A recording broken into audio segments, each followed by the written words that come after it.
that all I need life.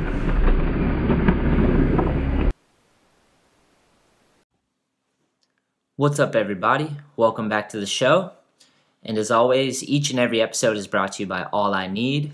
I just want to give a quick shout out to those of you out there that support the podcast by purchasing something from allineedskate.com. You guys make this podcast possible, so thank you.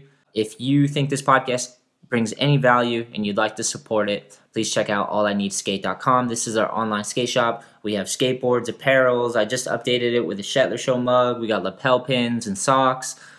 Check it all out. Our guest today is my good friend, Ronnie Gordon. We sat down to talk about family, work, skateboarding, and much, much more. Thanks for tuning in. Catch you next time. Pew, pew, pew. Thrive. I was like, yo, this is crazy. Like, I gotta get on this. I just love the skating and the scene. Rain, go away. All I need is a skateboard today. This is the Shetler Show featuring professional skateboarder, podcaster, and All I Need Skate founder, Anthony Shetler. So it was hot. Everyone was doing it. Yeah, they're looking for their dad's fucking metal skateboards in the garage. Yeah, like, exactly. Get on this thing. Each episode brings you amazing discussions with interesting people from all walks of life. Kind of when skateboarding clicked for me and you learn some tricks or whatever and you get that appreciation from your peers, you know, the other skaters are like, holy shit, like, yeah, dude, that's rad. Admiration. Yeah, the admiration or the affirmation. Real, recognized real. If I didn't experience those crazy moments in my life, then these great moments would never be as great as they have been. Honestly, like for me, I just loved it. Like I saw those dudes, I saw those videos, and I was like, holy fuck, this is sick. Yeah. This is what I want to do.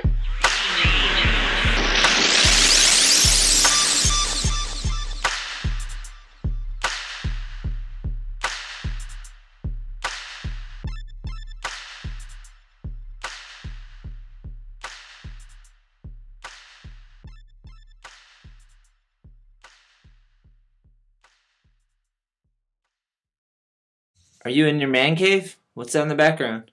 I'm in the living room. Nice. So I just put some of my favorite stuff up in the background. Yeah, that's pretty sick. You got a nice Nodus right there. Yeah, and then this is my first board I ever got. Well, what is that one? I can't really see it. That's Mike McGill. Oh, heavy one. Yeah. That one's thrash, though. Yeah. But I got this in 1987. Damn. Well, that's a good spot to start. Is that that's your first board ever? I had a Nash Executioner, but it was the toy store. Yeah. Yeah, I had that first, and then I got like this is my first real skateboard. Yeah. It's funny because I teach skateboard lessons, and I think you do too. You teach how to. Yeah. We'll get into that, but parents bringing kids on these these really cheap skateboards, and they can barely roll, like the Nash boards. Well, they're not the same as they were in the 80s. In the 80s, they came with NMB bearings, and they came with urethane wheels. Nice. Now, it's just garbage. Yeah, the whole thing is. Yeah, it's plastic wheels. They're called safety bearings or something, and they just don't roll at all. And the one that I was talking about, literally the board is almost delamming when it's brand new, and then the trucks are plastic, and the wheels are just super soft, cheesy. It's just to get kids on a board, but they can barely roll on it. They're getting ripped off. Yeah. They're getting ripped off. Oh, it's terrible. How's your day going, man? It's good. I had I work from 8 to 3. Nice. Teaching woodshop. Hell yeah. At school. It's called Yale School in Cherry Hill, New Jersey. And it, what does it stand for? I always get this wrong because it's an acronym because, it's not the college. So. How long you been doing that for? 2004. Wow. Yeah. Teacher, huh? Yeah. So, young adult learning experience. Nice. So what are the age of the kids? We teach from 5 years old up to 21. So they have to be somewhere on the spectrum or bipolar, somewhere where they're special needs. Yeah. But they're high learning special needs. So the idea is to try to get them back in a mainstream public school eventually. Yeah. So, like, that's the goal. How does one end up into that profession? Well, you go work at a skateboard shop for a long time, and your mom works at a school and goes, why don't you start working at Yale School where I work at? There's a wood shop in there, and they really need somebody to help work in the classroom. You have enough credits from college. You should do it. You get benefits. You get summers off. Well, I put this off for like 2 years. And finally I was like, you know what? Maybe I'll try it out. So I went and worked at skate camp for the summer. And then when I came home, I already told the skate shop. And they were super cool about it. But in the fall, in September 2004 is when I started. Nice. That's sick, man. Were you nervous? I was, yeah, but it's cool because I worked at skate camp already, so I was used to like having a crowd of kids standing there looking at you, and you're giving them direction, So it's like that awkward silence while you're talking, and you're like, okay, I hope I'm not screwing this up, or that I make sense of what I'm saying to them. Something's clicking, so. Yeah. Working with young kids is strange. Like, some of them are so sharp, like, because I teach at the skate park, and there's some kids that are so sharp, and they'll know, like, if you're not really giving a shit or really saying what you mean, like, they'll get away with whatever, You got to really be present and, like, mean what you say with kids. It's crazy. Yeah. They're smarter than we think. Oh, yeah, for sure. All right, we kind of we jumped ahead there, but I wanted to start with, how'd you get into skateboarding? Okay, so my parents belong to a swim club, and just to get an idea where I live and grew up, I live where I grew up is 5 miles from Philadelphia, like Center City, Love Park, City Hall was 5 miles away from where my parents grew up. Now where I live is 1 mile. I live right on the Delaware River, but on the Jersey side. So my parents belong to a swim club in Merchantville, New Jersey, and I had a bunch of friends there, summer friends, from being there at the swim club in the summer. So they were all like, I'd say the guys I hung out with are like about a year older than me. So, when you're young, a year means a lot. And like, they always knew what's new, what's cool. So I was always the last to find out about everything. But, so they all come back this one summer, and they're like, yeah, we skateboard now. And I was like, oh, that's cool. Like, do you still BMX? Because we all BMX before that. Nice. We had freestyle bikes, And I just remember my friend there, Dan Pastorius, and, you don't forget people's names because, like, when it's something so special, like something like skateboarding, when you get, like, your first thing about it. So he gave me, it was a catalog, a one-page catalog for Vision skateboards. Nice. And it had, the way they used to do it was they would build the completes and take a picture with all of them for the season, all put together. And then, like, so I remember just staring at that. It was like the Guns, the Gator, Tom Grahalski, John Grigley, the Old Ghost, the Aggressor. I remember having this, and I'm like, oh, this is so awesome. I got to get one of these. And the guy who gave it to me had a Vision Gator.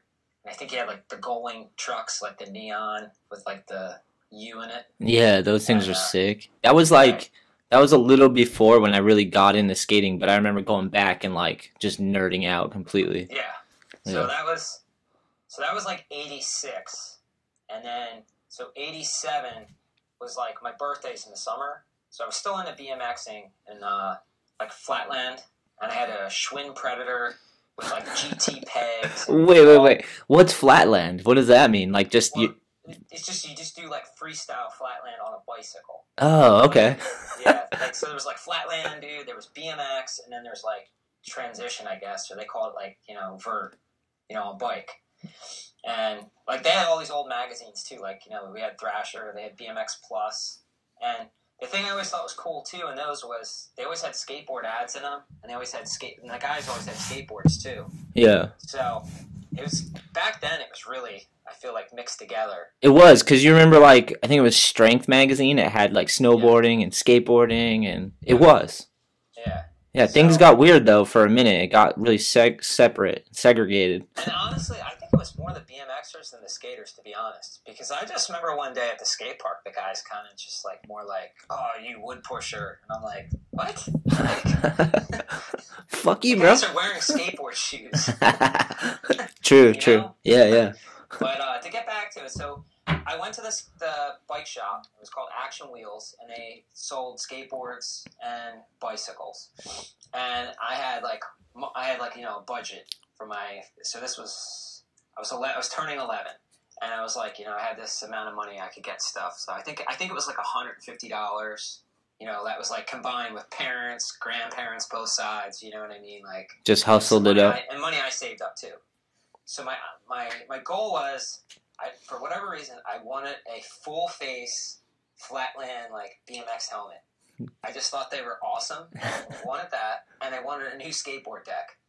And I had my Executioner Nash, and so I was going to take the trucks and wheels from that and put it on my new board that I was going to get. So that was the plan. We get there, and then the guy gives you the whole spiel. And, I mean, he was pointing me in the right direction, because even back then, the toy store boards, the hole patterns didn't match up with the old hole patterns, like before they changed it in 92. Yeah. And so I'm looking at it, I'm like, I want a Mike McGill, because the Pal Peralta boards are sick, and like all my friends had the Tony Hawk, so I didn't want to get the Tony Hawk and be like a poser, so I was like, oh, this one's sick, man, and so like I was showing you right at the beginning there, this is, this is it. Yeah, that thing is sick. Mike McGill shreds too. Yeah. So a skateboard deck too was like, it was like $55 plus tax, and you didn't get grip tape for free back then. You had to buy it by the foot. Yeah. So I bought a foot of blue, a foot of pink, a foot of clear, and a foot of green. And then my mom helped me after I got home, and we cut patterns, like we drew stuff out, and like I made like lightning bolts and skulls. And these are actually Converse Chuck. Nice. That's what they're supposed to be. Yeah. And some other stuff. And then flypaper was like the nice smooth grip tape like that we use now. And that back then, that was like cool to have like that on your board. Yeah. So that's rad. That's sick that you still have it. Yeah. And and then you'd always go get stickers, and then you had the rip grip up here. So wait, so that's rip grip? Let me see that again. Yeah. So it's like so when you grab off the launch ramp or on the half pipes, like it's like smooth rubber, like a foam. Nice. And you just grab and so it doesn't tear your hands up when you're doing your grab tricks. Nice. But since I was going to spend all this money that day, my dad's like, well, you got to get everything. So I got the rails, the tail guard, the nose guard, the whole package, wheels. So by the end, it was like I couldn't afford that helmet. You know what I mean? Like, who cares about it? I was getting a full skateboard. Yeah, who cares about the helmet at this point, right. Dude? Let's get it. So I was still into BMX. So this is like July. So my birthday's July 16th. So I'm stoked. I got this. I go to the swim club. All the guys have their skateboards. I got mine now. Like I feel cool. Hold on, before we go forward, what's a swim club? You just go and hang out and swim, yeah? Yeah, you have to pay a membership. Oh, okay. It's like that's, and I don't know if you had that up there. Like I know there's public pools places, but this is like a private one where you pay into it. Yeah. So, we probably have it. I just probably never seen it. I have like a gym membership and they got a pool, but it's not a swim club by any means. Yeah, this is just an outdoor swim club that's just open in the summer. Nice. And a lot of people in town where I grew up went to it, and then I had friends from other towns, so that they were like my summer friends. And these were the guys that got me into skateboarding. And so, got into it, and then I got back to school in September. So this is 87, and all the guys in my class decided they want to skateboard too. So all of a sudden, like, everybody's getting skateboards. So there's like, and everybody's like 10 people. You know what I mean? Out of like 20 kids. But, that's a lot of, that's all, I have all these new skate friends. Dude, when you're by yourself, that's everybody. Right. Yeah. So, we all have skateboards now. We have Vision streetwear shoes or Airwalks. We're growing our hair out to get the McSqueeb.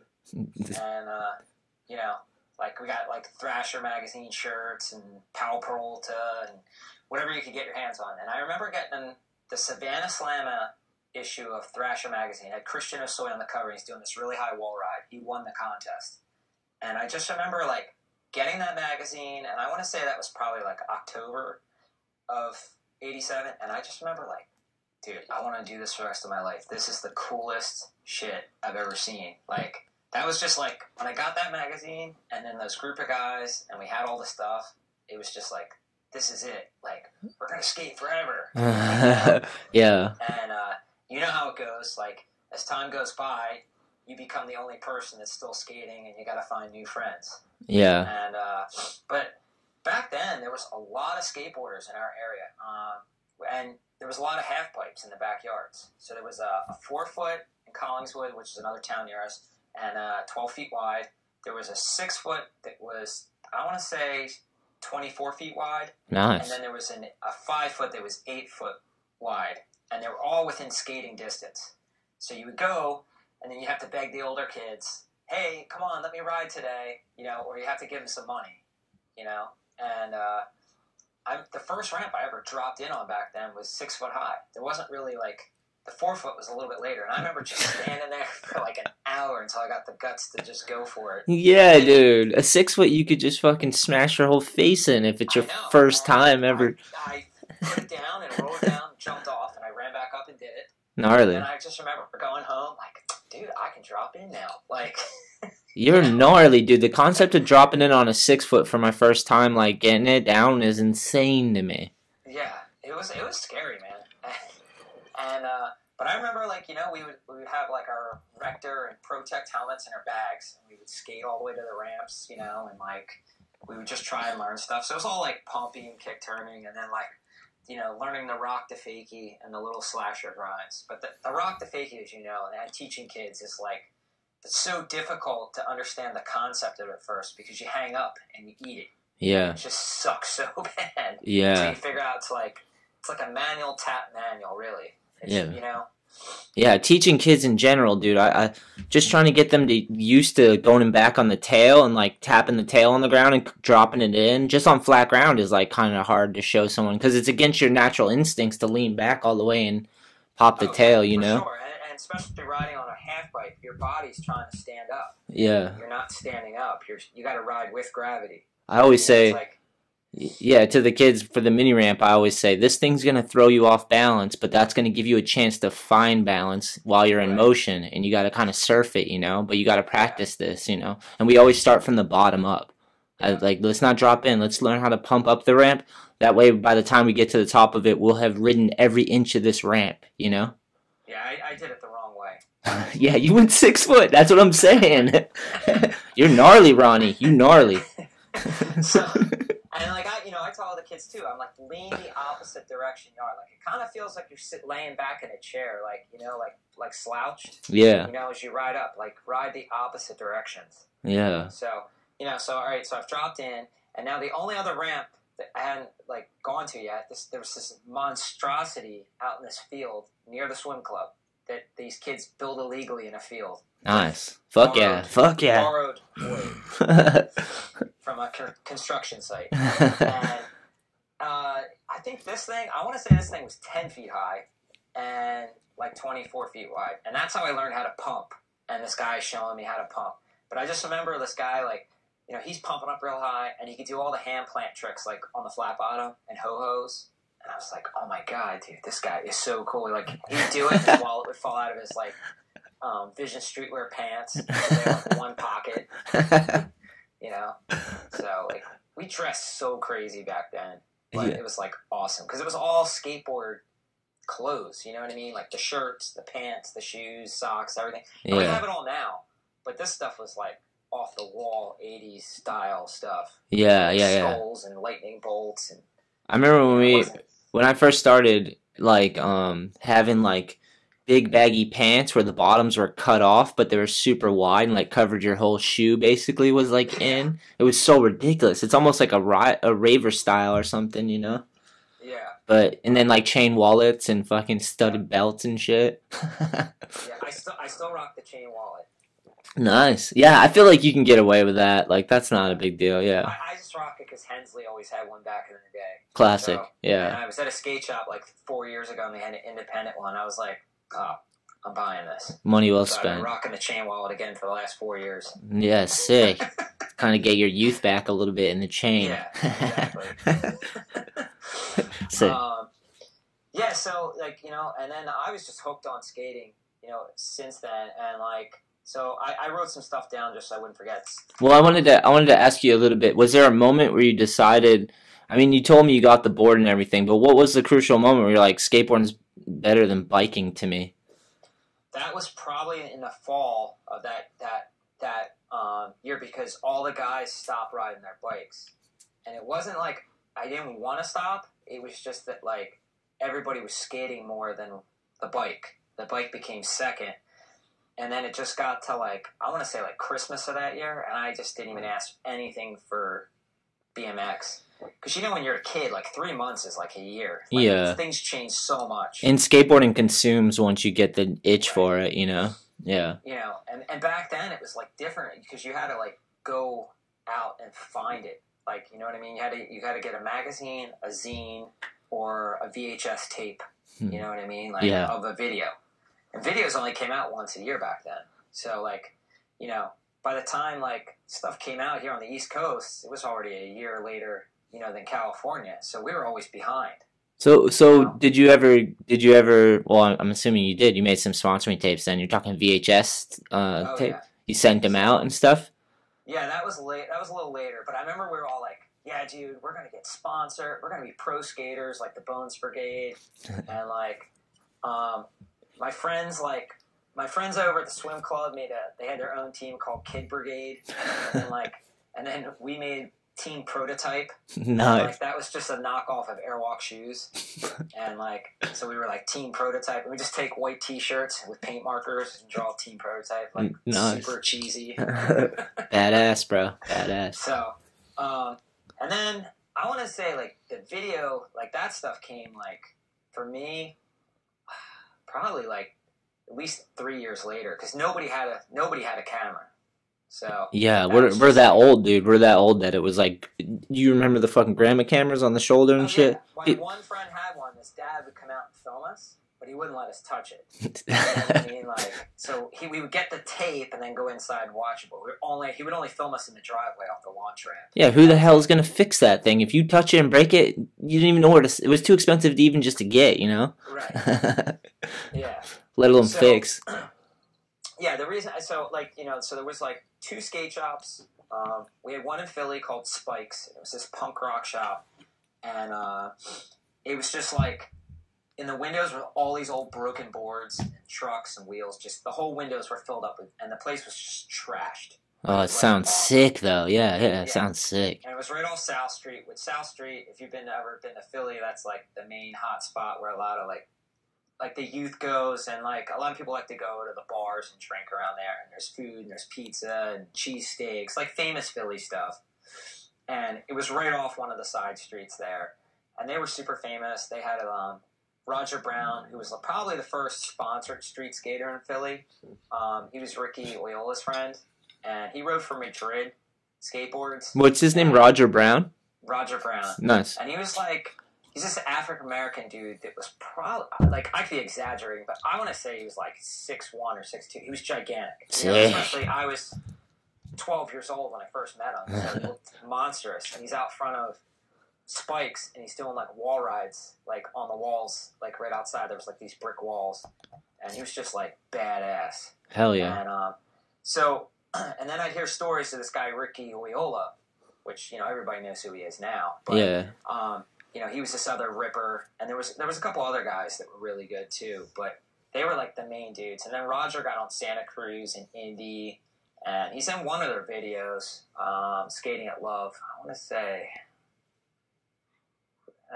It's something the reason or something, but he's doing like lines down the 3, and I just know one of the lines he does like a front 3 down like the 3 stair, but it's like in a line, like, you know, probably like an ollie 1 foot, you know, probably the typical old 90s line, like a 180, a half cab, a 1 foot ollie, and then a front 3.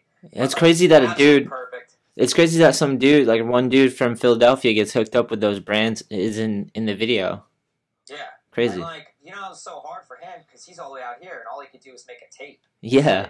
Yeah. So he was the original Love Park dude, though. He was the one that skated there, and, like, he really put on the map. And then Ricky took it from there. But I know Ricky called up magazines. This is what I was told back in the day. But, like, he called up, like, Transworld or Thrasher. He's like, you got to come shoot an article. We have this great thing here. And Ricky could back it up with his skating, too. So, you know what I mean? And he could tell you, like, all the stuff. Like, come here, this place is great, and I'll show you around. But, like, he ripped, too. Yeah, you know what I mean? So he was enthusiastic about it. And he's the first dude that I knew that was, like, you know, other than Roger, that was sponsored and was, like, in the magazines and the videos. And he used to ride for a brand called Z Roller. And it was, like, they had boards and they had trucks, but they had these trucks that were, like, rolling pins. Yeah, the kingpin the axle rolled, right? It rolled. Yeah. Yeah. I remember those. Wait, Ricky rode for them? Ricky did, Loyola. Yeah. And he had a part in their video too. It's like they just put it up on YouTube like in the last year. It's really good. It's all like Love and City Hall footage. Yeah, Ricky's a legend, dude. He's fucking. Yeah. Not only is he a legend for his skating, but he's always been outspoken and had a personality and an attitude, and just kind of like he's very uniquely Ricky, you know. Yeah, for sure. Good dude. Yeah. So we had all that, and like so reading the magazines, you know, Nadas was like the best, you know, Mike V. And Mike V was like so relatable to all of us because he was from New Jersey, you know, and he had a major sponsor. But he could ollie super high. I used to not like Mike V. Well, see, you're from the generation that like was like where he was like, oh, that dude's kind of a kook. He was in this weird thing, but like he was the best street skater at one point, like for real. Like, you know, it was Nadas and Gons first, and then Mike V, and then Mike V kept doing like what the way skateboarding was going. He followed the trends for a while, and he told me a long time ago that he was at some demo in Europe with Cab, and he goes, just do a big bonus. He's like, they'll be psyched. And Cab's like, no, I'm not doing that. And he said, he went up and did this huge bonus, and he said the crowd went nuts. And that was when he started doing old school tricks, like, all the time. And he just felt like by doing that, he was keeping, like, something from the 80s alive all these generations later. Yeah, my beef with him, I always liked the skating. It was always like, it seemed original or creative, even if he was recycling everything, but it was like new to me because I didn't know any of that. But my beef was like, I think my introduction was he was just fighting people, and I'm just like, how many fights are you going to get into? You know, like at some point you're the dude causing the fights because you're fighting everybody. So that's when I was always like, I can't deal with that shit. I don't know. See, he just like to me, he meant so much from like my childhood. And like when I met him, he was really nice. Oh so, yeah, I'm sure he's an epic dude. I always backed him, like, you know what I mean. I was like, oh, that's him. You know what I mean? If he wants to fight somebody, I mean, that's him. I'm not gonna be that dude. Yeah. No, like I went back and like, because that was my first impression. You know, he's like in these big videos, the CKY ones and stuff, fighting. Right. But then I went back and I've looked what he's done for skateboarding in the past and what he does for it now, and I was like, oh yeah, the guy just loves skating, like no matter what, you know. So I don't harbor any like bad feelings towards him now, but I did make fun of him a lot as a young kid. Yeah, it was. I feel like he had this weird time period where like kids made fun of him, but they still, like, the same kid that would make fun of him, if they saw him in person, they were like, oh my god, it's you. Yeah. You know what I mean? So they were still stoked to see him. I was that kid. Maybe they didn't want to tell their friends at the time, but like. No, I was that kid. You know? I was that kid, exactly. Well, you know what made me a fan of him again was that I think it was Drive. He drove across the country, just like hitting skate parks and shit. I was like, that's fucking sick. That was like the redemption, you know? Yeah. I don't think he just went and hung out with kids. That's like the whole thing. Yeah. That's when I was like, this guy's the shit. I get it now. Yeah.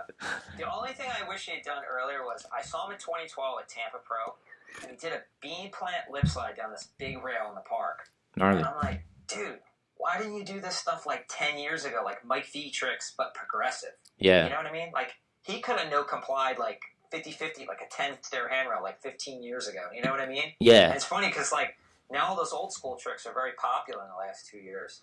And it's like, him and Jason Adams must just be laughing all the time. Like, they're like, look at these guys. They were doing this stuff 20 years ago. They think it's new. It alive. Yeah. It's rad. It's fucking sick. I like where skating's at nowadays.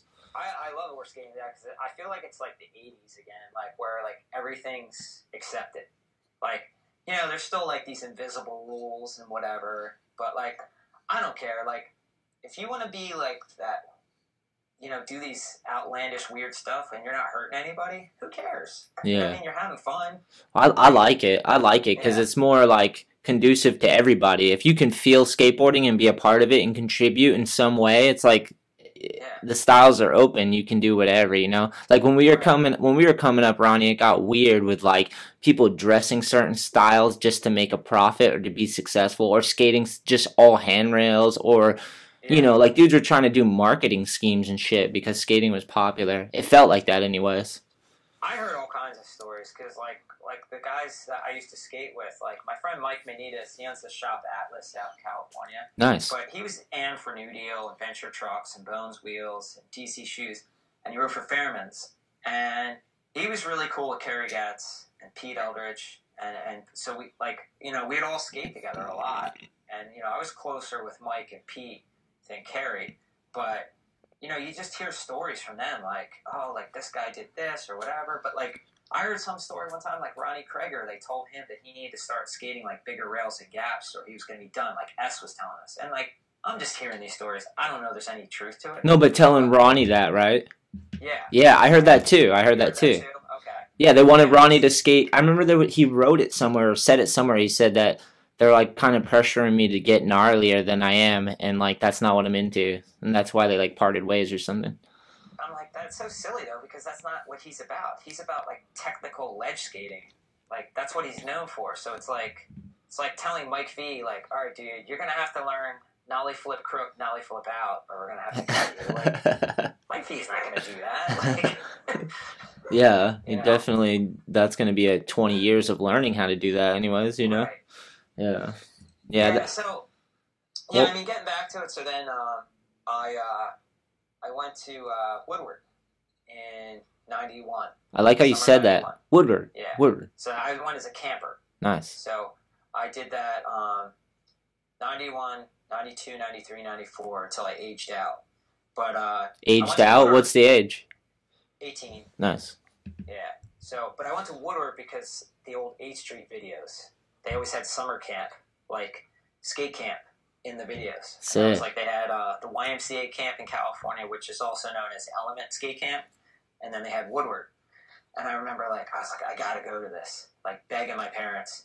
So then that's what I used my money for, because my birthday's in the summer. Nice. Like, so like I saved up part of my money, and then like, you know, went to camp in '91, and like, soon as I was 15, so that was '92, I got a job. So I always had my own money, like working at a pizza shop, nice. You know, after school and stuff. Like taking trash out and fucking flipping like dough. Dishes, washing dough. You know, like prepping food, just all the stuff that no one else in the restaurant wants to do. Yeah, like go out to the dumpster, bro. Yeah, exactly. it was awful, but I always had money. And Yeah. I had to work Friday night and Saturday day. Excuse me. But I always had money, so it was like, yeah, you know, like. That's good. You know, as long as I had money and I got just good enough grades, my parents left me alone. So I could skate and do whatever I wanted, but if I stayed out all night, I had to go to work the next day. I paid for it, as you learn as an adult. Yeah. But that's crucial, man. I know a lot of dudes that are like pushing 25 and they're like getting real jobs now and they're like had no experience prior, you know? Right. Shit's hard for them. Oh, yeah. Yeah. So it's good to get that. I've always had to work. Yeah. You know what I mean? Like, I never made enough from skating alone to just, like, this is my job. You know what I mean? So it's like, it's kind of like, I always wish I had that dream, you know what I mean? But at the same time, so when I worked at the skate shop, I had health care at the skate shop. Nice. You know, like, because this is like 99, 2000, you know, the economy was great. The shop was killing it, you know, so they could afford to do things like this. And then I went right from there to when I teaching in 2004, and like, you know what I mean, same deal. But that's good. Getting a little ahead of ourselves, but you know, like I said, so you know, getting back, you asked earlier about like, you know, sponsoring tapes and stuff like that. So then, you know, by the time we were teenagers, that was when we started making tapes and sending them out to companies and just seeing what they would say or whatever. And there used to be a truck company called Motobilt. They were from the East Coast, and they were from the 80s. Used to have ads, and they were machined. And do you know what the difference is? A machine's like so it's a piece of metal, and then it's like cut. It's a solid piece of metal, and they cut away from it, and then drill the axle in and do stuff like that. Where all the trucks you and I ride now, they heat the metal up to like a liquid form, and then they pour it into a form. A mold, right? Yeah. Right. Yeah. So that was what was different about it. Well, that's crazy. So they took like a hunk of metal and they basically chipped away till they had a truck. Yeah. Yeah. Yeah. Weird. So, time consuming, imagine. Right. So the guy was a machinist, whatever. So that was like his angle with it. So I know the hangers were machined. Maybe the base planes weren't, but I'm pretty sure they were. That's wild. They were pretty cool. And he sent me some trucks for a bit, and I was like, oh, this is so awesome, Yeah. Like, I'm sponsored, but it was just like this little truck company, but it was cool.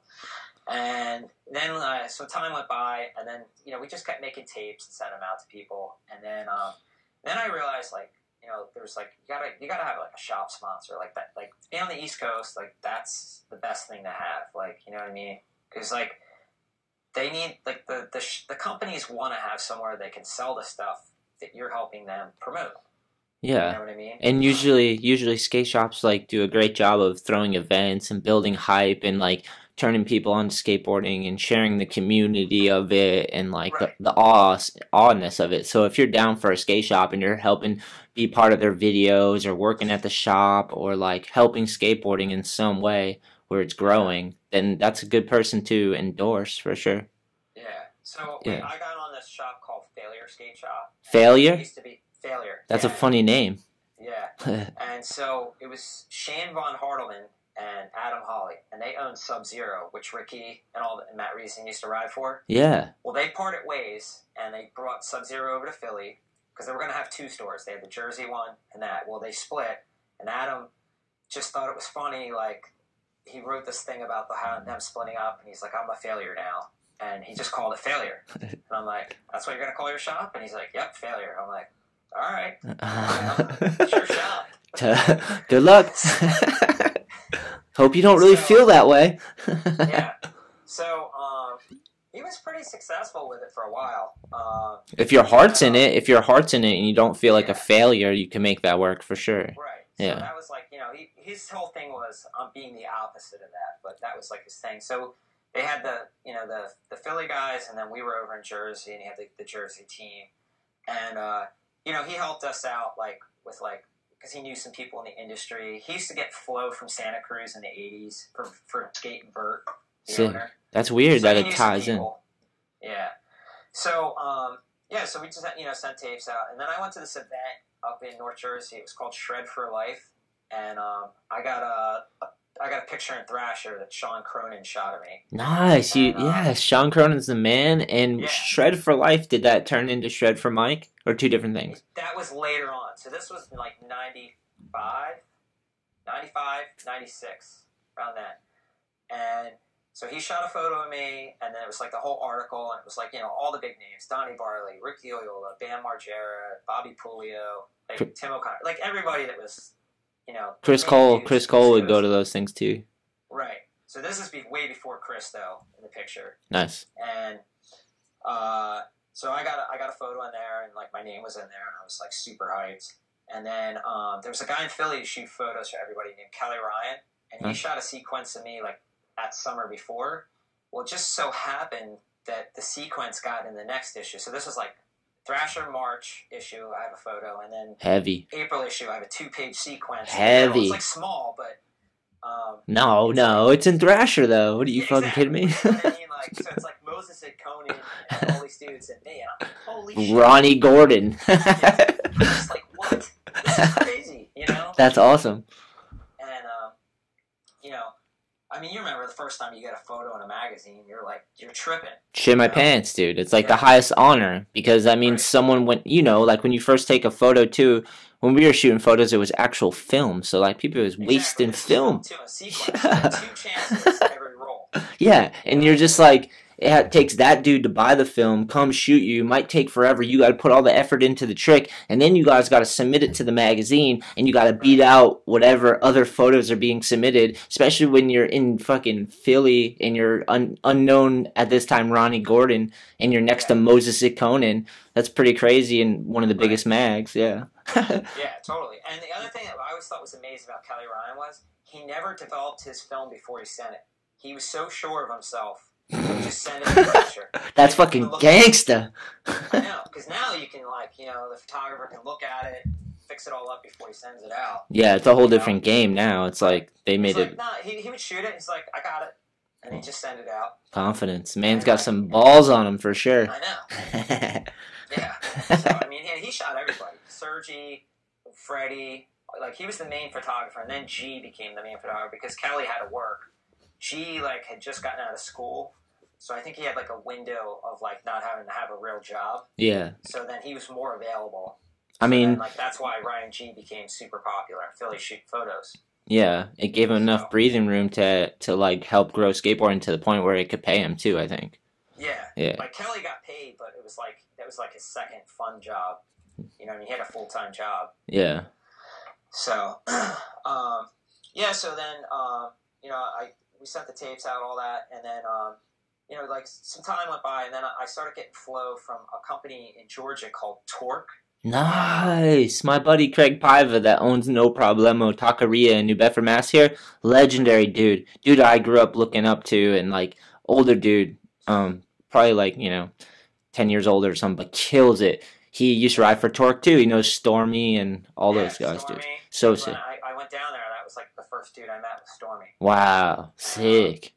So I sent them a tape, and then there was a guy on there, Jason Guthrie, and there was another guy, Ryan Wilburn. Hell yeah. He's pro for Stereo. Yeah, I've heard of both those guys. Yeah, he watched my tape and he was psyched on me. So enough to like not meeting me and like he was like, we got to send him some stuff, and they sent me like a board and a shirt. What? And I was like, oh, this is so sick. Yeah, that's a trip when like you get your first box basically. Like damn, yeah. So then like you know I got the shop to do another order, and then they sent me another board, and then like you know. I get some boards from there, and then I was like, well, you know what, I'm going to go down and see these guys. And this was like my spring break. I was in college by this point, like 96. So I went down, and why'd you want to go down? Just to meet the people that are saying, meet everybody. Yeah. And so a lot of people might not know this, but like Grant Taylor's father, Thomas Taylor, that's the owner of Torque back then. Oh, I didn't know that. Thomas was a sponsored Vert Pro for New Deal skateboards. And he was on Schmidt Sticks, then New Deal. And then I think he did another board company called, like, Weapon or something. It had all, like, guns on them, all of them. Nice. And then he did Torque after that. But that's, you know, Grant Taylor's father. And his dad still skates. And no he has shit. a shop down there called Stratosphere. Yeah, I've been to Stratosphere. It's been a few years now, but... Yeah. Yeah. That's, you know... So when I remember I was leaving from that trip when we were down there to fly home, Grant was on the porch skating around. He was probably like 3 years old, and he's doing like an ollie, and he has like Fisher Price sneakers on. And his dad's like, "Yeah, he'll be pro." I mean, talk about calling it. Yeah, right. Well, if you're skater of the year. Yeah, he's lucky though, because a lot of kids start young and they get burnt out. You know, I see that. He's definitely from that whole generation of those kids that just like, you know, came and went quick. You know. Yeah, gnarly. Yeah, so then I was doing that, and then I had a friend up in Jersey, and he did a little board brand called Jersey Devil, and he made boards, and he lived right by me, and he's like, dude, why don't you ride it for me, you know what I mean, like, I can give you, like, you know, this many boards a month, and whatever, and hold on, to digress a little, how was your trip down there? Oh, it was good. The only downfall, it was like the last day we were there, Chad Kramer, he used to be pro for them, he's like from, Lancaster, PA. He was pro for them. He fell and like broke like a bone in his foot. Oh. So like he feebled down some handrail and he jumped off and like hit his toes and he just cracked like one of the bones in his foot. So it was that. And then that night we're out street skating and I got like a security guard grab me and I was like, dude, take your hands off me. You can't touch me. And I left and I come around the corner and this dude tackled me. What? And he he just like, and they held me down until the cops came, and I got taken in, and Thomas bailed me out, and this whole thing, and I forgot this whole part of this trip. So I got home, and I had to get a lawyer and all this stuff, because I had, like, the guy claimed I assaulted him. Now, this security guard was, like, 6'4", big dude, and he says I assaulted him. At this time, I'm, like, 18 years old, probably, like, 160 pounds. Like, yeah. You ain't doing shit, bro. You're just getting tackled. And he landed, like, on my thigh, so I had, like, the biggest knot in my leg. So, like, I just, like, couldn't even skate the last day, too. Oh, man. So the first couple days we were there, super fun, out, like, skating all these spots. Like, we had a blast. Last day, not so good. That's all right. I mean, fuck. Yeah. You know, at least you got... Home, some time went by, I got a lawyer, and I got Thomas's money back, and I sent it to him. So Nice. and that was really cool, because, you know, I'd only been, like sponsored by him for a very short time, and he paid out of pocket to get me out of jail. Yeah. That's a good statement right there. I want to put that in quotes. Well, I mean, you know what I mean? Like, you know, like, owning your own board brand, like, it's, all right, that's, you know, Yeah. it's tough to just, like, fork over a check like that. No, because, like, a lot of times you want to sponsor someone or support people that aren't causing problems, you know? So, like, Right. just to, like, be on there and then have that happen just sucks, because you're already like, fuck, this is a problem, you know? Like, Yeah. damn. Could be bad luck, but it happens. It just happened, you know, Yeah. it wasn't even, like, mouthing off to the guy or anything like that, you know? Yeah. But, I've been in that same exact situation, dude, where just fucking some security guard's a little too sauced up and Yeah. just comes at you. yeah. Fucking giving karate moves. You know what I'm In saying? Atlanta, they're allowed, I don't know if this is still the case, but then they were allowed to physically, like hold you until the cops came. You know, well, Philly and up here, they're not allowed to touch you. Yeah. That So- they shouldn't be able to touch you down there either. But But whatever. crazy though. At least you made it out alive and back to Philly. Yeah. So yeah, and then that was cool, and then you know, and then I wrote for this brand, Jersey Devil, for like a bit. That's dope. That was just a homie local dude doing it small. Doing it small, and there was like no one else had companies up here, so it was pretty easy for him to do it. And he went down. We live about an hour from the shore, Yep. and there's a lot of surf/skate shops. And he went down there, and they all bought his boards like real quick. So he was moving boards real fast. That's right. So he did it for like 2 years, and then he just got burned out on it. And you know, and then I moved on, and I found this brand called Freedom. They called me, and I used to ride for Nice skate shoes. I remember Nice. I used to get Yeah. Flow. I got like a free pair one time from like some Okay. rep. It was sick though. Yeah. Yeah. Yeah, and I liked them. You know what I mean? And like They were like a they, legit skate shoe. They had like an Excel basically. They had like a version they were of the it. the first ones they sent me were those. Yeah. They were decent. They worked. Yeah. Yeah. And it was Vinny Rafa who That's- made skateboards. That's what it was, dude. Yeah. Yeah. I knew Vinny. I met him at Brooklyn Banks contest when I was younger. Such And a I was like, legend. wow. Such Yeah, a and he was like, you know, he's part of the shoe company. They tried to get like Ricky and all like the big guys back then, but like I think Ricky had like he was getting paid by like Airwalk or Castell or something, and it was like I don't think they could have paid him, and I don't think Ricky was really into the name at the time. But they were kind of like, just come over and bring. You can put whoever you want on. It's like nice. he probably could have made like this legend skate team, and it might have like panned into something and stayed in business, you know? It's a good name, dude. Yeah. Yeah. So Well, you never know. Shoulda, woulda, coulda. yeah. So they gave me shoes for a bit, and then there was a magazine from New York called The Fridge, and my friend Frankie shot photos, and he would send them to them, and then they were like, "Oh, like this guy Ronnie, does he have you know a board sponsor or whatever?" And he was like, "No." And then we went up to Boston to a trade show, and we met all them, and this was like when Fibro was starting. Nice. And I remember, like, they were just like, yeah, here's some boards. You know, we'd like to hook you up. And, like, the guys seemed really cool.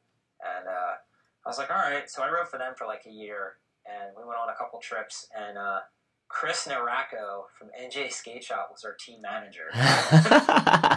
Before anyone knew who Chris Naracco was. But he was still Kristen Aracco back then. Oh, I'm he was. sure of it. Oh, yeah. He's been on the show. He's been on the show. He had, like, oh, yeah. He had, like, some, like, slicked back hair and glasses on or whatever. And, like, I fucking love Yeah. that guy.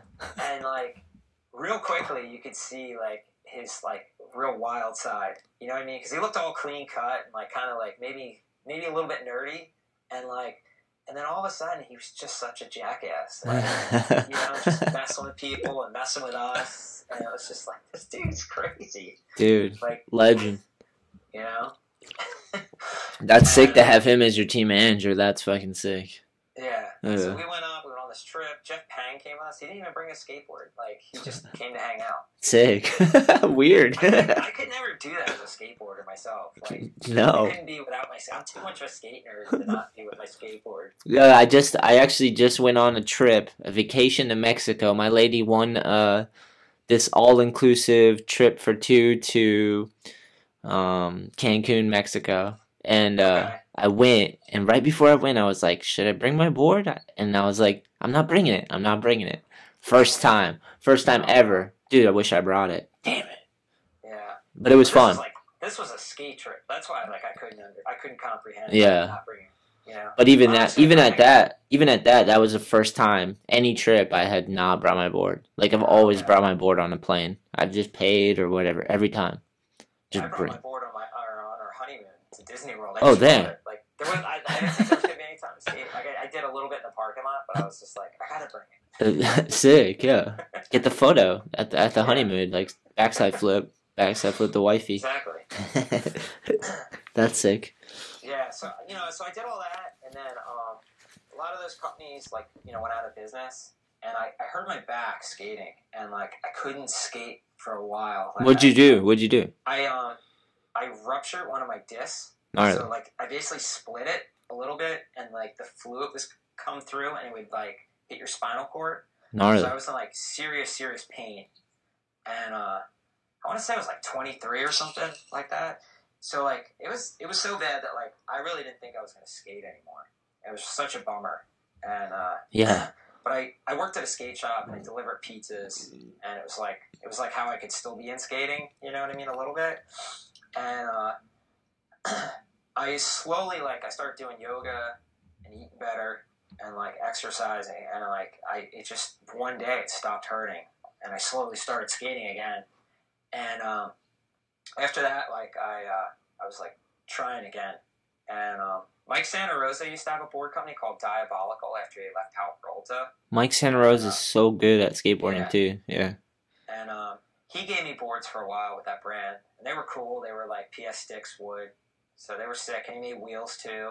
Nice. And so this is like I think '98, summer '98. And this guy Frankie, you might have shot photos with him. He used to shoot photos for Thrasher and Slap in Philly. I know his photos. I don't know if I've ever met him though. Never met him. Yeah. He looks a lot like Brian Gaberman, or Brian Gaberman looks a lot like him. They look very similar. Nice. Same height, Twins. same hair color. Nice. Yeah. And I feel like they've probably gotten confused because they were both photographers too in skate. They got a lot in common. Yeah. And so this was '98. And he's like, "Yeah, I want to go out to California for the summer and just like I want to meet the guys at Thrasher and all this stuff." I was like, "Well, I gotta come." He's like, "Well, yeah, I might just go by myself." I'm like, "Dude, I gotta come. Like, I gotta go with you. I have to." Yeah, right. So like, come on, Frankie, come on. Yeah. So I saved up and I took all the money out of my savings account, and like I was like, all right, we're going. Like, yeah, I got $23. I got $23. I hope this gets me there. So we were gone for. I might be exaggerating, but I feel like it was almost 2 months we were gone. Sick. And, that's a good amount of time, dude. Yeah. Yeah. And we only stayed in one hotel the whole time. Wow. We literally go to skate parks and skate, and then we would either go to a skate shop or meet people there and be like, "Hey man, we're from out of town." I was like, "He shoots photos for Thrasher. I don't know, like, why don't you take us to your spots or something? Maybe you can get a photo of Thrasher. I don't know." Solid and then advice. He'd be like, "Hey, would it be cool if he like crashed on your floor or something?" And that like somehow worked out the entire trip. That's amazing. You must have had some good sessions with some people for them to trust you. So many people. Yeah. So we finally get to San Francisco, and we're in Phelps' office, and we were like, "Hey, do you know anyone that could maybe we stay with?" And it was like, he's like, Kenny Reed maybe, and then he's like, Scott Bourne. Do you remember Scott Bourne? Black Dude, Arm? that's two extremes, dude. Kenny Reed or Black Arm. So I met Kenny Reed once before. So I called Kenny Reed. Yeah, that's a safer bet at that time. Yeah. he's like, dude, my friend's from Albany, New York, where he's originally from. We're visiting. He's like, I have no room. So Bummer. it's me, Frankie, and his friend Lowell, and this guy from Baltimore. And so it's three of us. And so then I was like, all right, can I get Scott Bourne's number? I was going to say, I've heard nothing but nice things about him, though. Right. So all I saw, though, was his pictures in the magazine. Yeah. Like, you know what I mean? Like, and he had an interview in Big Brother, I think, and it has, like, friendship tattooed around his neck, and he's holding a pistol up to an American flag and shooting next to it or something. Yeah, he's, like, tattooed. His arms are completely tattooed black, like 100%. Yeah. This dude is a maniac. So I call him up, and I'm like, hey, you don't know me, but Jake Phelps said I could possibly crash at your house with two of my other friends. You got a referral from Jake Phelps. You're fine, bro. You're fine. And he's like, oh, he said that, did he? And I'm like, oh, God. And he's like, I'm just kidding, dude. Here's my address. Come on over, dude. Classic. So he lived at the bottom of Haight Street. Now, Haight Street, I haven't been out in San Francisco in a long time, but it used to be, like, really gnarly. Like, it's poor, you know what I mean? So it's like, for skateboarders, it's a cheap way to live. You know, you live down there. It's inexpensive apartments. Yeah. You know? Yeah. So this was, like, a block away from the Deluxe skate shop, if that gives you any idea in San Francisco. It does. I've actually been there. Okay. Yeah. So we're at Haight Street. We get to Scott's place, and we get inside. We meet him, and he has all these other skater dudes live there. Ben Cron, he's like pro for Blood Wizard. Legend. There, yep. And like a bunch of gnarly dudes. And go back in his room, and he has hypodermic needles in plastic bags all over the room. Gnarly. Pinned up on the walls. And I'm like, Frankie, let's just get a hotel. Yeah. Yeah. And you got diabetes? She's like, Scott, what's up with all the needles? And he's like, oh, I like to get high. I just don't want to get AIDS or something. And I'm like, dude, let's get the fuck out of here. Yeah, that's We're not gnarly. staying here. Yeah, that's and he's gnarly. like, dude, it's cool. I'm just kidding, man. He's like, this is a crack neighborhood. When I moved in, all the shit was here. I thought it was funny, so I just hung it up on the wall. Gnarly. Scott's like, almost like straight edge. I heard. Vegan. Yeah, right? Yeah. Yeah. So, like, you know what I mean? He never judge a book by a cover. He was, like, the opposite of the way he looked and skated. Yeah. Because I actually had a podcast with someone not that long ago where I was, like, thinking Scott Bourne was some gnarly dude, and that's what they said. And I was like, yeah, I'm pretty sure he was straight edge. He wrote poetry and stuff, I believe. Yeah. He wrote books and stuff. He lives, like, in France or something. Yeah.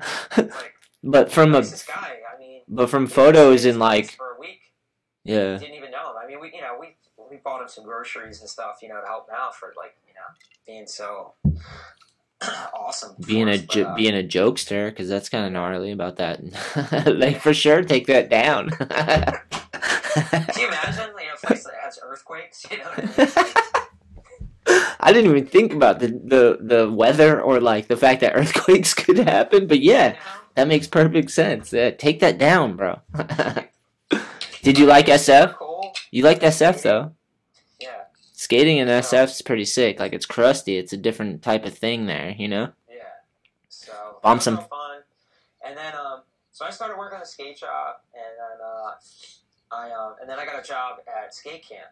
Nice. And I got a job at Woodward and YMCA camp. The ones that, like, it's Element Camp now. Yeah. Like it used to be in the 401s. Wait, so you worked at both of them? I worked at both. So I worked for like 4 weeks at one and 3 weeks at the other the same summer.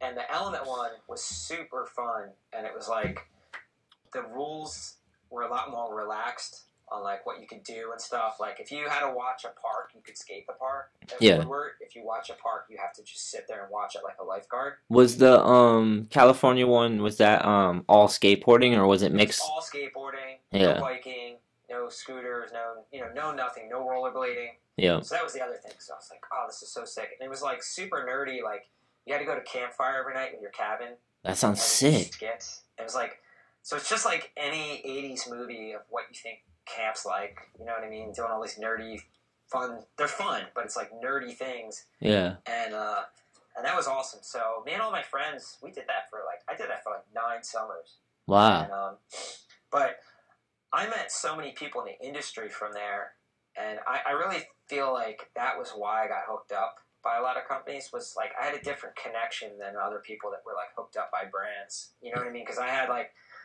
I saw these kids like every day where like an am or pro, if they're on a trip, you know, maybe they see somebody for an hour. Yeah. You know what I mean? 2 hours, you know, depending. And I'm like working with these kids, and like Greg Carroll would come to camp all the time, and he hooked me up with Venture Trucks. And with this guy, Justin Williams, was the team manager with Greg. Yeah, both those guys came on the show. Did they? Yeah. Awesome. And they're such great guys. Yeah. And I felt like they really gave me like an opportunity, like them hooking me up, and like that just led like to other brands like hooking me up years, you know, from that. That's sick. That's sick. I kind of want to like stop there for a second, because that's sick. Because like I'm always saying, like, there's so many ways to help skateboarding, you know, or to contribute. Like, you don't have to always be the best skateboarders. Like, some of my favorite pros weren't even the best at skateboarding, you know, like. Yeah. Like kids, like people coming up, they think like they got to be the gnarliest or the craziest or whatever. But I'm like, I really think a pro is someone who helps skateboarding grows and carries on tradition and keeps it in their life and grows to be an example of what a successful, happy like skateboarder is, you know? So it's cool that you had an opportunity to get a job at a skate camp and build relationships and meet people. And, you know, you're an influence no matter what, whether you're doing a 20 stair or you're just like a nice person, because it makes a difference, you know? So I know that like not everybody can be pro or whatever, but like I feel like some of the people that work at that own skate shops are pros to me. Like my homie JV, like he's never had a pro board, but he's had a skate shop open for 20 years. I'm like, he's pro. He should have a pro board, you know? Yeah, I mean, he's in it. He does more work than any other skater, you know? Yeah, like he took on put the money into the business and invested in it and kept it going and is helping put people on skateboards, you know? Yeah, like, and there's so many different kinds of pros. There's like, you know, and like a lot of them are just naturally talented. I feel like once they get to a point and like they kind of ride off something they did in the past. You know, like some of them. You know what I mean? Where it's like there's certain guys that do that. That happens. And then there's like workaholics. You know what I mean? That like work so hard. Like what's his name? Who's the ST manager? Kelly Hart. Yeah, Kelly Hart, Shred. Kelly Hart. He hustles. Dude, he parted ways with Expedition, but he was doing ST manager, Expedition team manager, pro skater, and the 9 Club, and he's all over the place, like doing trips and stuff all the time. Like, dude, like I don't know how he juggles that. You know what I mean? Yeah, like, you got to be in. You and got to he's be still, in. like putting footage out. You know? Yeah. And it's like, but you know, I feel like the difference now is like when I'm saying like people are riding off what they did in the past is like that has come and gone because of like the money. You know, there was dudes that like, you know, sat around and did nothing, and I'm like, how's this guy like, you know, like Jason Dill, like I don't know how he got paid for so long, because like, and he put these awesome video parts out, and then he wouldn't do anything for like years. I'm like if you do that at like where I work, you know what I mean? Like, yeah, I did a good job 2 years ago. I get fired. You gotta have the allure, dude. Some people have the allure. You gotta let it linger. I killed it at being a woodshop teacher 3 years ago, so you should just keep paying me. Yeah, it doesn't add up. Hey, You know? some people pull it off, I guess. Yeah. But he's in a different place now. I mean, he runs that whole brand, and he's got to be there. Yeah. Like, all day, every day. Yeah. So he went from, I guess, a good break to like, you know, but he's got to be earning some good money now. That brand seems very successful. Yeah, I don't know. I've never talked to him, but I've read all his interviews. He seems like a pretty interesting person. I'm along the same lines as you. Like I worked my ass off for everything. I never felt like I could like put something out and then just rely on that to carry me into the next whatever. Plus, I didn't want to. I wanted to like do all this stuff because it's like part of the dream. It's funny because I was looking through some stuff I brought down, just like old Resolves, and I opened it up and there's a picture of you. Hell yeah, Like, Resolve! I forgot. Yeah, sick. I forgot about Resolve magazine, man. That's right.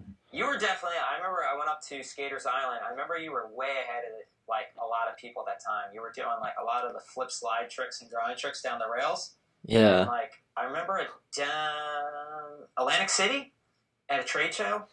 You were freaking ripping, dude. Like, you tray flipped over the pyramid to lip slide down the handrail. Damn. And, like, I feel like there was, like, only dudes, like, that were, like, pro doing stuff like that at that point. This is, like, Billy Mark's era. Yeah. You were definitely, you had figured it out quick. Yeah. I definitely, like, I realized there's a point where I was like, oh, I might be the only one doing this trick right now. Like, I should Right. do it just because it added up, you know? Like, I learned enough to do it where I was like, I gotta do this, you know? Like, Well, I was impressed. I was like, thank you. dude, this guy is fucking crazy. Because, like, you know, with those kind of tricks, you can't miss or you just eat shit. Oh, I know. You can't just kind of try it. I was super hungry and motivated too, because like my backstory is broken family, so like I didn't really even have a safe home at the time, you know. So like I was just trying to work out my emotional issues through basically physically punishing myself, you know. Like, but it's powerful when you can learn tricks and you can start going for it and pushing it, and you felt like I was like felt like drunk from it, you know. So I took it as far as I could go because I'm like. I don't know. It gave me comfort, as weird as that sounds, but it was like doing all that skating stuff that made me feel at home because I was just like focused on something. It was something that I was earning and working towards, and I was trying to understand it, and I was like putting my whole life into it. I didn't really have a plan B. I just was like, I want to be a skateboarder. I didn't really have anything else to rely on, so I was like fucking everything into that, you know? Yeah. But a lot with that comes a lot of anxiety and worry and stress and like when you define yourself, you know? It's gotta be like real tough, like when you're making it, like, because I feel like it's like every month they're like, all right, am I gonna get paid this month? Like, you know what I mean? Yeah. And it's like, and you're breaking yourself off. Like, there's no other athletes that put themselves through like what skateboarders do. I feel like that, like, you know what I mean? Like baseball and like football, it's like they literally like when they finally make it, they just have to show up. Yeah. Like, even if they sit on the bench, they get paid. Yeah. It's insane. It's a different thing, yeah. Yeah. Yeah, it's like, crazy. the paychecks they get, it's like, unless you're a total idiot, like, I don't know how you could spend all that, like, that quick. With that, though, like, if you get pampered like that and someone owns your industry or whatever, it becomes too uniformed, you know? It's like, oh, yeah. those dudes have to follow every rule. They probably even, like... They can't even have, like, Andy Roy's or, like, fucking crazy men in it. You know what I mean? So, like... It's like... well, you know how skateboarders are. We're, like, the weirdest dudes on earth. Like, you know what I mean? Like, you know, like, anybody who's skateboarding, chicks, whatever. You know what I mean? Yeah. We're weird people. Because, all right, Nigel Houston, he just had the most insane video part. And what's the first thing everyone says? It was sick. What's up with his clothes? You know what I mean? Like, dude, who cares what he's wearing? Did you see his video part? But, like, that's skateboarding. Well, see, I'm torn because I think things need to be said in jest. If it's funny factor wins sometimes. Like, right. I would say the same thing. I'd be like, yeah, what the fuck is he wearing? He definitely was like, that shirt looks a little big. Like, it just to me looked like he was wearing his brother's big sweatshirt. He had a drug rug on. Yeah. But no, but see, I'm the first to go, I'm full of shit, because it's amazing skateboarding. I could never take that away. But it's like some people say I look like Nicolas Cage. And, like, I can't even get mad, because I'm like, I kind of see it. So I'm like, yeah, that's funny. You got to say it. So no one's above scrutiny with skateboarders, you know? Like, we got to... No way. I think because it's like music, you know? It's like people put their all into their skating and who they are and their identity. They form their identity through what they learn from a skateboard. So it's like, it's kind of yours. Like, you kind of own a piece if you put enough of your life and time and energy into it. Right. You kind of carved out a unique version of yourself in skating. So, like, I think that's why. Because talent can't just win skating. Because then... No way. And I mean, that's like Jason Dill, like, you know, I'll bring him up again. Yeah. Like, he's such an interesting character on top of, like, you know, being such an amazing skater. Like, yeah. That's why, like, he could sit around for a year or two and do nothing. Yep. And, like, people are still stoked on him because he's just Jason Dill. Know what I mean? They get more than just, like, points or just talent. There's some substance or something deeper behind him that, you know, you like about him or someone, or it's interest or something. Yeah. Like, but that's the allure. Like, if some people have it, they have it, you know? Some people have that classic style where they could put, like a Tom Penny, where you could put out a part and disappear and people still want to see you again, you know? Oh, yeah. Chino. Yeah. So many people like that. Van Engelen today, he's probably my favorite, like, guy right now. Anthony Van Engelen. Yeah, of course. He's just, like, all skate, I feel like. You know, he's not about, like, talking about himself or anything like that. He just skates. Yeah. You know what I mean? Like, and he's like a madman. He comes or like... It seems like he's skating faster as he gets older. Faster. I know. Bigger. And, like, or that, Nick Steen, you ever seen him skate? I have, yes. He was another, like, guy that used to work at camp, and he's all hooked up now, and he's outrageous. Like, Yeah. It takes like 5 extra pushes that are even like unnecessary but so cool. I mean, I skate with Westgate, so I know exactly what you're talking about. Like, just some dude that you're like, how the fuck did he generate that much power or pop or like speed or something? I know, because Yeah. Westgate's not a very tall man. No. It's insane, like how high he can ollie. And it's like, I was joking over the weekend. We were at some spot and there was a bike rack that was like over belly button high on me, and like I'm 5'11". Yeah. And I'm like, Westgate could grind this. Yeah, like, That's what we say too. We go around like we need to bring him here. yeah, I don't understand him like at all. Like, could we get a skate lesson with him? How to pop a 360 flip waist high on the down? Yeah, I don't know. He's just like, I think he's just so small. He's like shaped like Popeye, and he's super strong. So like, Yeah. I don't know. Paul Schmidt said it well once. He said it's like muscle to mass. And he's like short guys. He's like, they're like gymnasts. He's like, and their tendons are shorter, so they respond faster. Yeah. So he's like, a lot of times a short guy, if they're strong and they're light, they can blast. Yeah. You know, and then like Levi Brown, who can ollie like crazy high. You know, he's just really lanky, but like his tendons, it's like longer for him to respond. Yeah, that makes sense. You know. Yeah, but there's strengths and weaknesses to both styles for sure. Oh, totally. Yeah. I'm in the middle. I feel like I'm in the middle. I don't even know how tall I am. Maybe 5'9", maybe 5'10". I don't know. Yeah. But like I'm not too tall, but I'm not like super short. I always wish I was a little shorter. Because I mean, I've hung out with you in person before, and you know what I mean. I don't feel like I tower you. So. No, yeah. I always wish I was a little shorter, just because I feel like frontside 360s and backside 360s would be easier. And I could be wrong, but like all like. It's just that trick you got to practice a lot. Yeah. A real lot. I just seen like small people. I remember Carlos DeAndre. That dude had a Yeah, sick like, ass whip it front around. three, back three. Yeah, Billy Pepper. Remember his front threes and Yeah, back threes. And Westgate's got some classic ones. And I feel like it's just because they're so small, they can like compress and wind up and just twist it super fast. Yeah. Whips it around. I always wonder too, though. Like, if you watch any old video from like '89, like 90, 91, when the boards were real big, Yeah. like 10-inch. Like, everybody seemed like in every video part, they could do an ollie impossible, a front three, a back three, a big spin, a frontside big spin on those gigantic boards. And I always wonder, like, because the tail's so wide, like, does your foot stay on better? You know Oh, what I mean? maybe. Like, Maybe. I never thought of that. you know, because if you go back and just go on YouTube and watch some old videos like Shackle Me Not or like Hocus Pocus or Dave Schlossbach's videos, Quiet Storm, Nice. stuff like Sal Barbier, stuff like that, those guys, all of those guys, like Matt Hensley, he's just right down the street, like back three, perfect, like 1 foot. Yeah. Tweaked, You know? yeah. And it didn't really look like they were trying.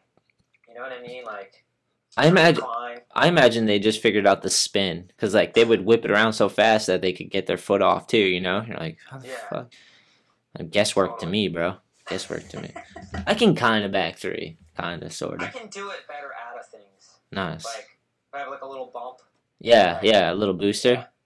Yeah, like so on Wednesday nights I run this, like, my friend AJ has like this skate space in Philly. AJ So, Cohn, right? Yeah. Is that how you pronounce his last name? Yeah, AJ Cohn. Yeah. And he has a skate space like in Philly, and it's like skate lessons, and it's like for like pretty much for the weekend, Saturday and Sunday. And he does like that, and then he does summer camps in the summer. And Wednesday nights I run it for him, and we do skate night Wednesday night. I do it like 7 o'clock, so it's like to break the week up for everybody. And it's super fun. It's hardwood floors, and you can move all the ramps around. And Nice. there's some small wedge ramps that are like perfect for blasting tricks off, and like front threes and back threes are like they feel super good off those things. Yeah, I can already picture it. I feel like I've seen some clips online, and like there's certain grounds that you can like get them to work super good on. If the ground's like crispy enough, you get a good enough pop, and you can kind of slide it a little. For me, for sure. Right. I always hear like the back three. They're like you just like scoop it, and like I feel like for me that doesn't work because I'll sit there and scoop it all day and then only do 2 seconds. I have to like ollie and scoop at the same time, if that makes sense. No, it does. That's my struggles Yeah. too. Yeah, same. Yeah. So if I do that and I remember, I can get it all the way around without like sliding on the ground. Yeah, But it's like that's right. So the cake. How many kids do you have, and what's the age limit, and how's it work? so Wednesday night's just like open to anybody. And the cool thing is there's a lot of like parents that skate with their kids around this area. Yeah. Like not like a lot, but like let's say there's like 5 that come, that the dad skates and the son skates like every week, and they show up. That's sick. Kids, which is awesome. Yeah. And then it's just like a lot of the other younger kids. But every week there's probably like at least 12 people like on Wednesday night that show up for it. Dude, that's a solid amount of people for a good session.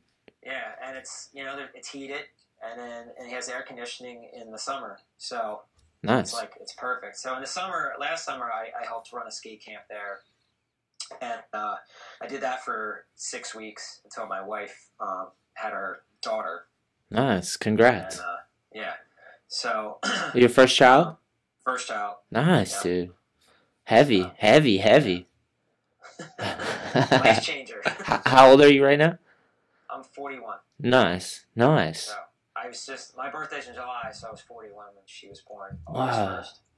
Damn. Were you like, is this something you like pictured when you were younger? I always figured I'd have like, a kid or 2 or whatever, but like, yeah, it got later and later, and I was like, well, maybe it's not going to happen or whatever, but I got married, and my wife, she's younger than me, and she's just very, very driven, like, on, like, everything she does. Like, when she wants to do something, she plans everything, and it's great, because, like, it helps me stay organized, but, like, she's just like, all right, we get married, she's like, all right, we need to start having a kid now. I'm like, now? She's like, we're not getting any younger, Ronnie, let's go. Let's see if those boys can float. Right. So it's cool. Yeah, it's like every day I pick her up from daycare because I'm done at 3, and daycare is like school for babies. Yeah. It's crazy. You have paperwork, see what they did today. Nice. You know what I mean? Like, yeah. All over yet? Did they start crawling? You know what I mean? Like, there's just all this stuff, and it's they don't tell you this. Like, you have a kid, and it's like you have this anxiety, like, because you're always like worried about the kid. Like, is she okay at daycare? Is she okay driving home? Like, you know what I mean? Yeah. She slept in the other day till like 8:30 in the morning, which is sleeping in for a baby. And like my wife and I both get up and we're like, oh my god. And then she's fine. But, I do know, because the idea of having a kid to me is like, I mean, I've gotten better about it as I gotten older. I'm 35 now, but right. 10 years ago, the idea of a kid just terrified me, because I was like, I don't even know who I am or how I really feel, or like, I just was like, I don't know if I could take on another life, like, but I imagine, as you get older, you kind of go for it no matter what. And you just have to be very aware, yeah. all the time, like very like, all right, she's eating, like, all right, like I got to keep an eye on her, so, if she starts choking, I'm right there, or like, like wherever she is, you just got to be very, very aware. And I honestly, I think from working at skate camps for so long, like, working at skate camp, overnight skate camp, you're a babysitter. You're a professional babysitter, but you happen to skateboard. Yeah. And that's really what it is. Yeah. I mean, you spend more time with those kids than the parents do, especially there for a couple weeks, Yeah, for sure. And that just taught me, and that's what led me to wanting to be a school teacher, you know? Just that I don't mind working with kids, and it's definitely not for everyone. You got to have a lot of patience. I mean, giving skate lessons now, like, it's like, you got to be calm, and like, running a skate camp, there's kids that just get upset, or they get in a fight with someone else over something stupid, and it's like, at that moment though, that means the world to them. Yeah. Yeah.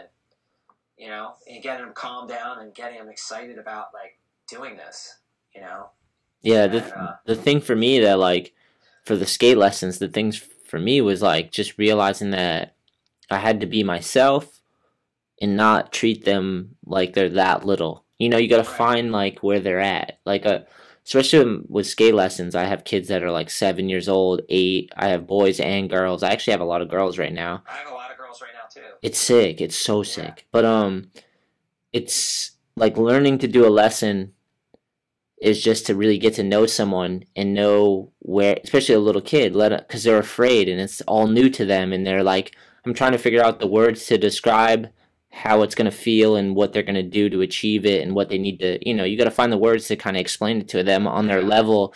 And you can't treat them like they're dumb either, like, I don't know, the more I do lessons, the more I'm like, these kids are so bright, they're going to like, they're so sharp, it's like ridiculous. Like, I'm like, these kids they're going to be doing the Olympics type stuff, you know what I mean? Like, it's getting crazy, it's going to get crazy, because kids, they have so much potential, and the younger you can teach them to harness that potential and focus it in on something and give them a foundation, like the whole thing. Yeah. Especially now, because skating's like, it's so different from where I started, where you had to go find a, tape, or you saw someone, somebody in your neighborhood skate in person.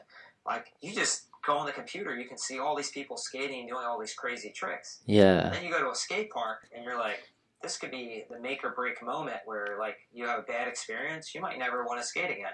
Yeah. And that's why, like, I think skate lessons are important just to get your foundation. Because if you have your foundation, then you can go organically grow like every other skateboarder, where you meet friends and then you feed off each other, and like you don't take a horrific injury, because skateboarding is dangerous and you need help in the beginning a little bit, just to like, so you can get over the fears, because it's scary to try, like dropping in, and like, and a lot of times kids are excited and they rush to it, they rush to like, oh, I can do this, and then they take like a gnarly slam, and it's like, we could have avoided that, like and they just need to know like proper foot placement, like how to find their balance and center themselves and learn how to push and turn sideways and carve, like the basics, the fundamentals that you're talking about.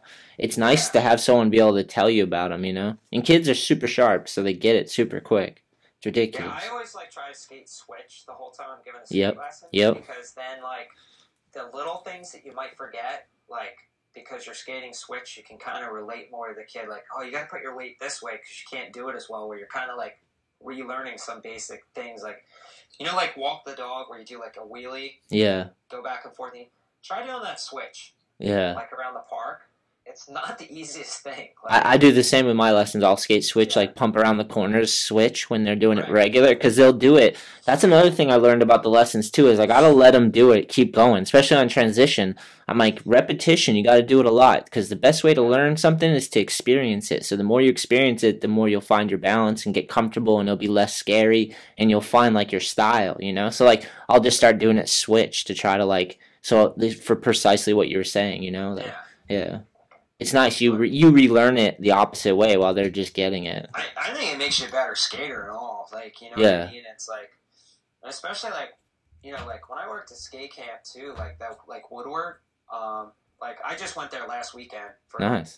They're doing this cool thing with shops, like where they invite a shop down to skate and stay for the weekend and film and edit, and then go back, and then they'll give them pamphlets and tell their local kids about camp. Yeah, like spread the word. That's how they're doing promotions right now at Woodward. That's a good idea. Yeah. So my friend owns this shop in Medford, New Jersey called Curbside, and that's who I do a lot of skate lessons with through the week. Sick name. Yeah. And then AJ, I run his thing on Wednesday night, but that's more like skate park format on Wednesday night, because most of the kids already can skate. But once in a while, a kid will show up where they saw like my post for it, that just beginner, and I'll spend some time with them. And a couple of the other younger kids are really cool kids, and they'll help out too. Yeah. Because I've had a couple kids where they almost left because I could just see how intimidated they were. Yeah. And one of the kids that I used to teach, I'm like, can you go work with this kid for a minute? Because I need you to work with him just because you're like his age. Yeah. He'll listen to you more than he's going to listen to me right now. Kid skated the rest of the night and had a blast. Yeah. I mean, and that could have been a kid that might have never skated again. Or worse, jumped on a scooter. Yeah. Child abuse. No, but I agree, dude. Sometimes my skate lessons, the things I like about them is that usually after like 4 or 5 or maybe 6 sometimes, they're usually like got their foundation down, and they're just like my skate buddies now. They don't even take lessons after a while. I'm just like a mentor after that. I'm just like, all right, don't fuck up. Be a good example of a human, basically, like. Well, that's my whole thing. Just don't be an asshole. Yeah. You know what I mean? Like, the rest of the world doesn't like us as a whole. Like, you know what I mean? Like, skateboarders, like, we're weird people. Like, like we were talking about before. I mean, who else watches a video part and then goes, it was really sick? he has pants though. Like, you know what I mean? What other group of people do that? If he had like Simon Woodstock's like clown pants on though, I'm gonna make fun of him for sure. Fucking pants, bro. Simon came on the podcast too. Yeah. He's the man, dude. I was so hyped to get to talk to Simon Woodstock. Like, just grow. Awesome. You definitely were hyped on him for sure, right? Oh, for sure. Yeah. I remember when he just rode for Black Label and was just like Simon Woodstock, sponsored skater. Yeah. And then he found his niche being weird, but like he could build these crazy skateboards and like he'd go to a contest on a surfboard and do a freaking tray flip on it. Like, dude. How do you do that? He is so gnarly. Yeah, so crazy. Yeah. Like some of that stuff I always think's cool, but like at the same time, like I kind of get like I don't know why I'm just like don't take it that far. Yeah. It's just kind of far. Because you question the motive. Because it's like, why are you still? It was like when Mike V was fighting everyone. I'm like, why is he fighting there? Is this a gimmick? That's what you. Right. That's what it comes to. Same with like a Simon, like where you're like, all right, it worked. He kind of talked about it on the podcast. Actually, I have to go back and listen to that one, but. Okay. But yeah, that's what my thing is. I'm always like, is this a gimmick? Like what? Because a lot of skating that matters to us is like, why do you do it? You know, like when you meet someone, you can tell they skate because it's like an outlet for them, or it's their artistic expression, or you know, like someone who doesn't want anything, they just like to skateboard because it helps them. Like those are people you're like, yeah, these people are awesome skateboarders, you know. And occasionally you meet someone, you're like, they do some crazy shit. We were kind of touching on that earlier, where like dudes used to try to fit in and dress a certain way or skate a certain way. Yeah, and it was so annoying. Yeah. And I look, I had the baggy pants also in '92. We'd go to the thrift store, but like you gotta understand, like from '91 to '92 was such a crazy time in skateboarding. Like boards were changing rapidly from these super wide boards to footballs. Wheels were getting smaller, pants were getting bigger, shirts were getting bigger. The thing that I thought was so cool though was we literally had this whole outfit and this whole kit that no one else in the world had. Yeah. Even though we looked freaking ridiculous. I just felt like, you know what I mean? For a little while, I felt like so cool and special. Like, I'm so different than you. Even though I look like a complete idiot.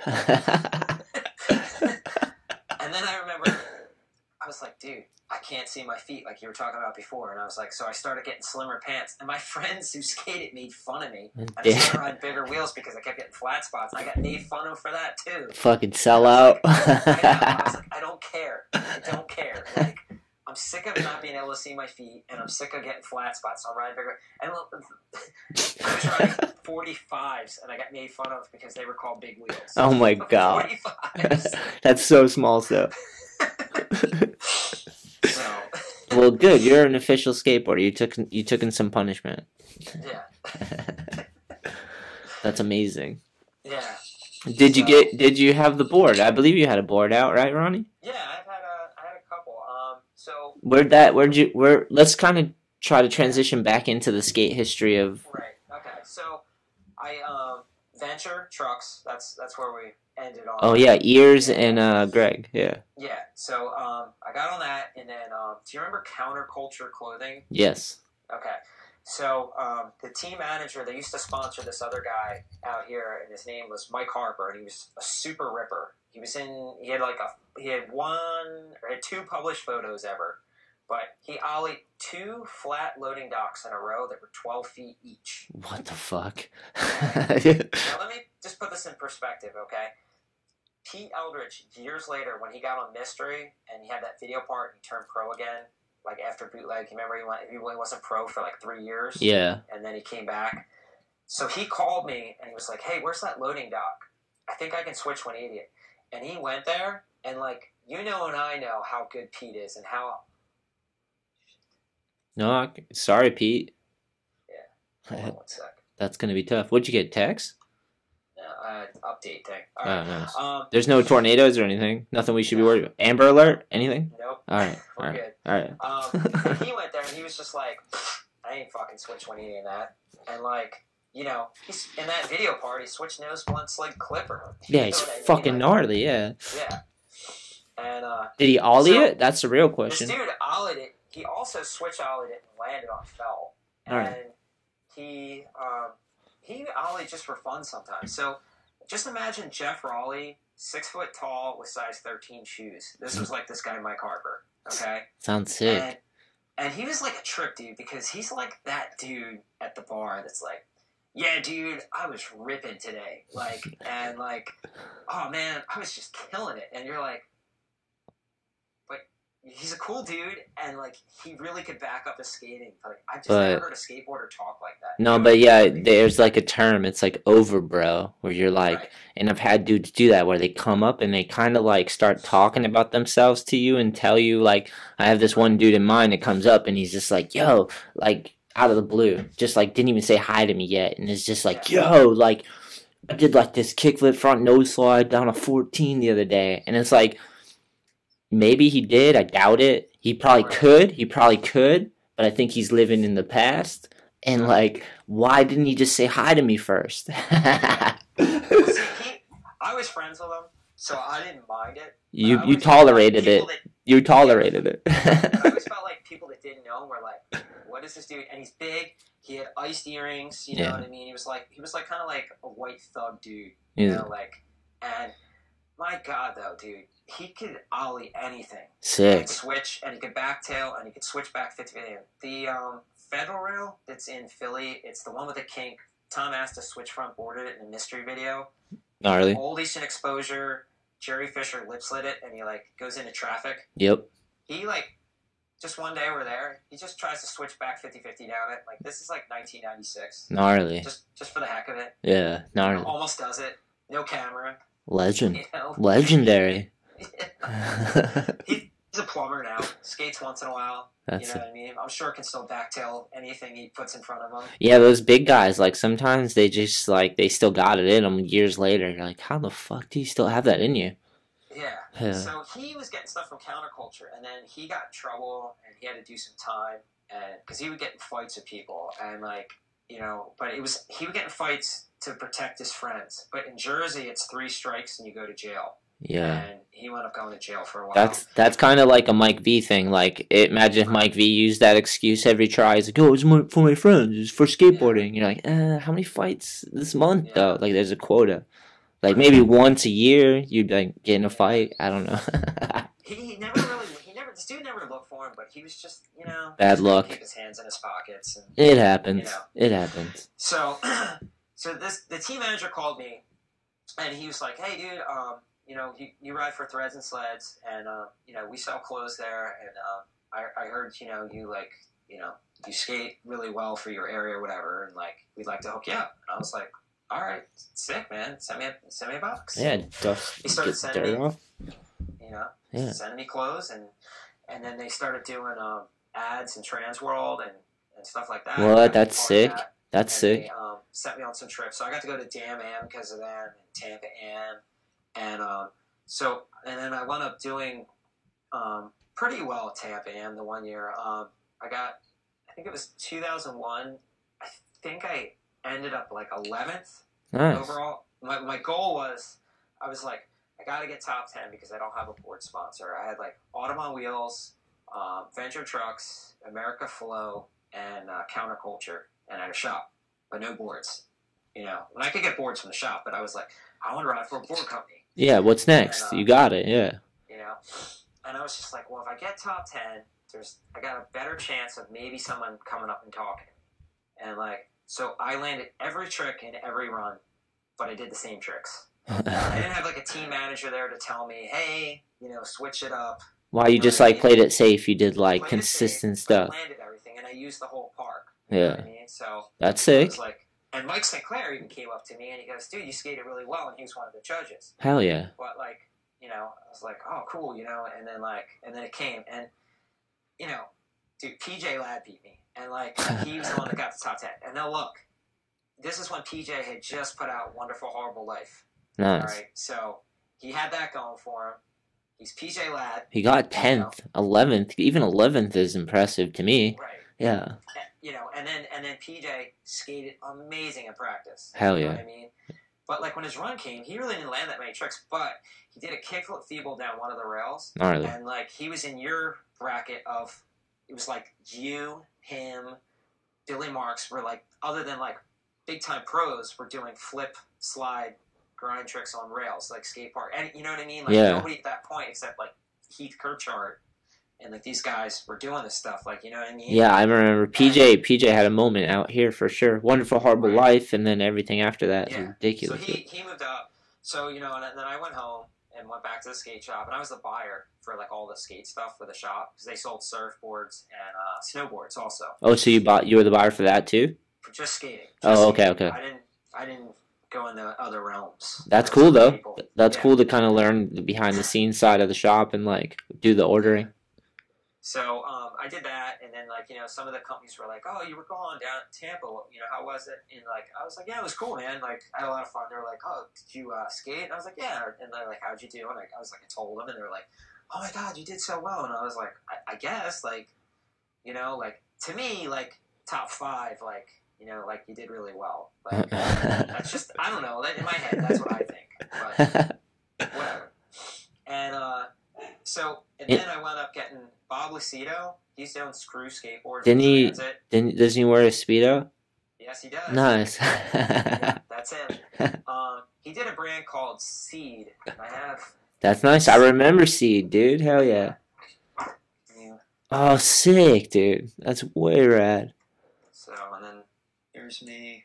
Nice. Look at the spring chicken right there, bro. Yeah. So he did this, and he called me and asked me to ride for it. I was like, well, he'd done Screw, and he did Transit. Mike Fee had ridden for him. And Transit was sick. Charlie Wilkins, too, right? Yeah, exactly. And Stacy Laurie, Tom Boyle. Ooh, sick. Parkhurst. Damn, heavy. So, like, I was like, yeah, put me on the team, dude. You know? And they didn't even have boards yet. Like, they were just, like, it was so new. Yeah. So I went around for them for a while, and he gave me the board, like the pro model. Damn. And, like, years later. So that was 2006. So I was at Tampa, and you were there, too, with Birdhouse. And you skated the pro contest also, but you weren't pro. Like, you didn't have a board yet. Yeah, they, like, let me skate in it.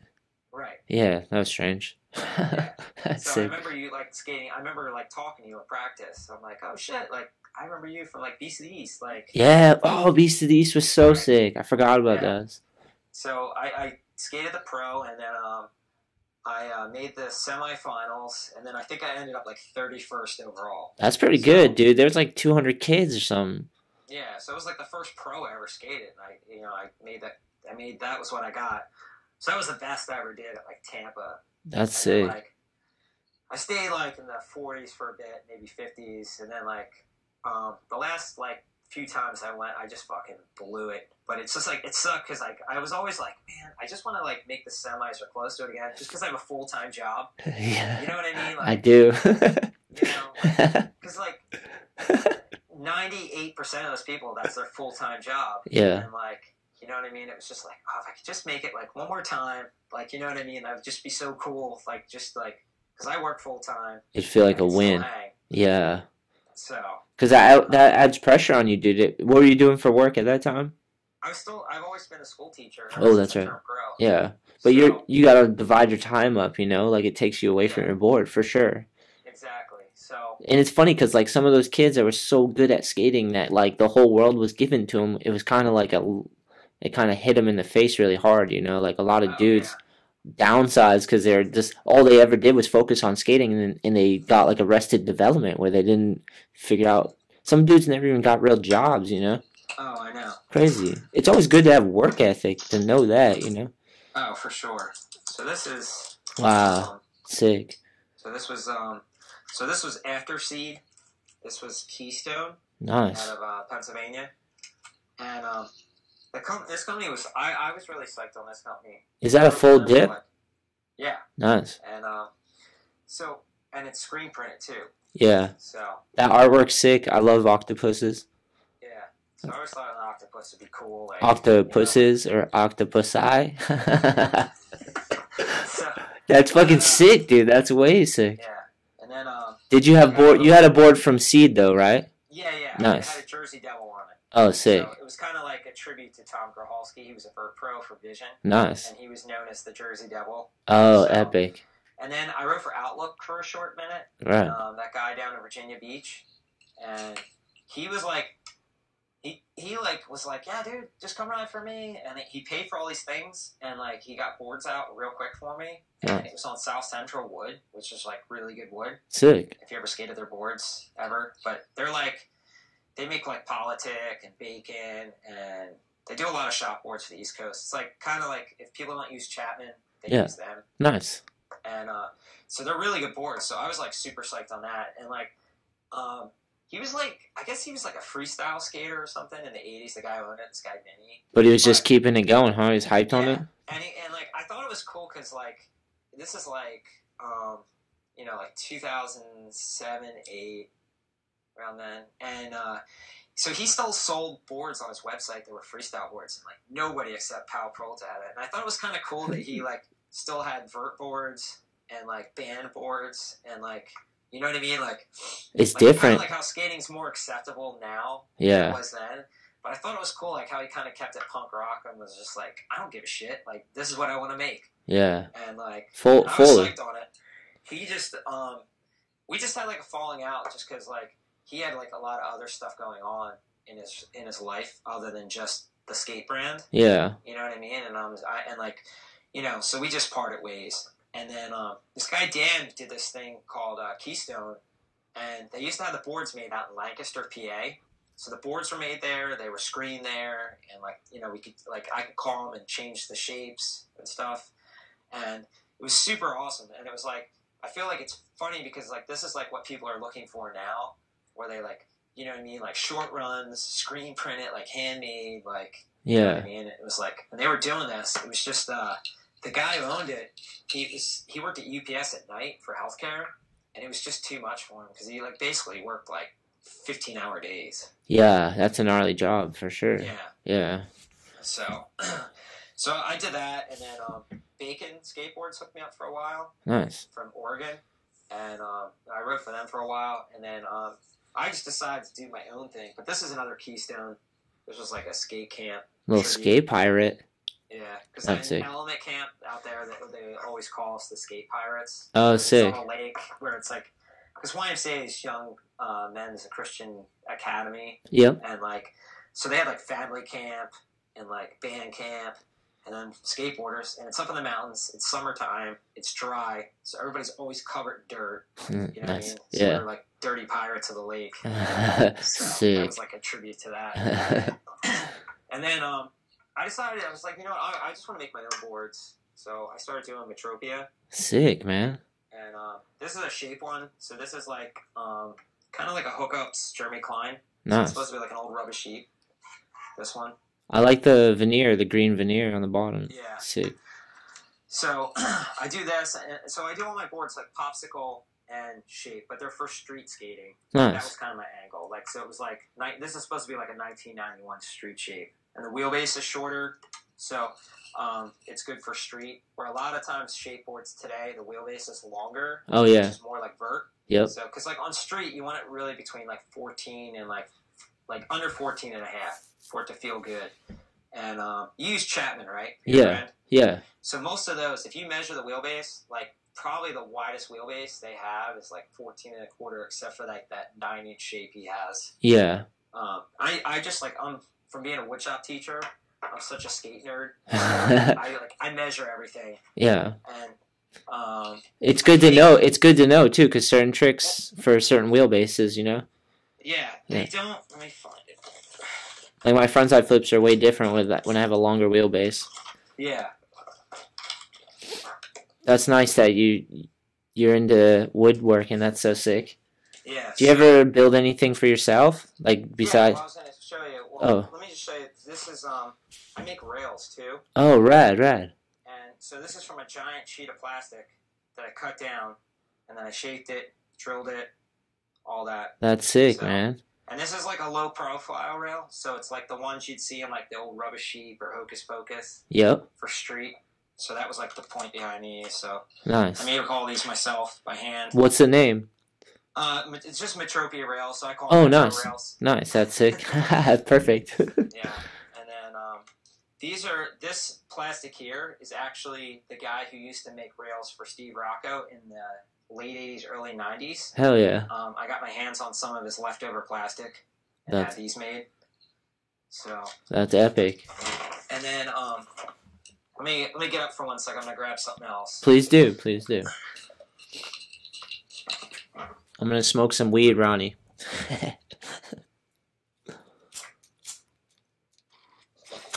Nice. What do we got here? You hear me? Yep. All right. So I'm such a skate nerd. So this is like one of my boards for my brand. Hell yeah. But I take them when I get them, and I recut them. So the nose on this originally was from the truck holes here was 7 1/8. Yeah. It's now 7, and the tail used to be 7, and now it's 6 3/4. What? And like for me, like I like everything like a certain height and everything, like just the way it responds. And for me, it just feels better.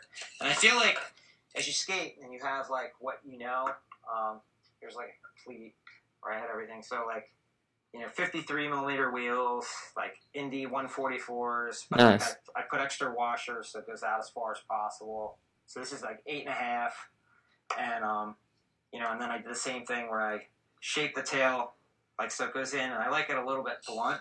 Yep. Because I like to do switch tail blocks on the ramps. Oh, nice. Like so, if it's real like popsicle-y, there's nothing. It'll just slide out. Kind of gives you a little bit of flatness almost. Right. Yeah. So, but I like it. I like tray flip tricks. So like I like it cut in so it scoops real well. Like Yeah. I just feel like if I can't switch tray flip like on my board, like I just like I hate the board. I know it sounds. I'm just like, oh, this thing sucks. Like I need a different shape.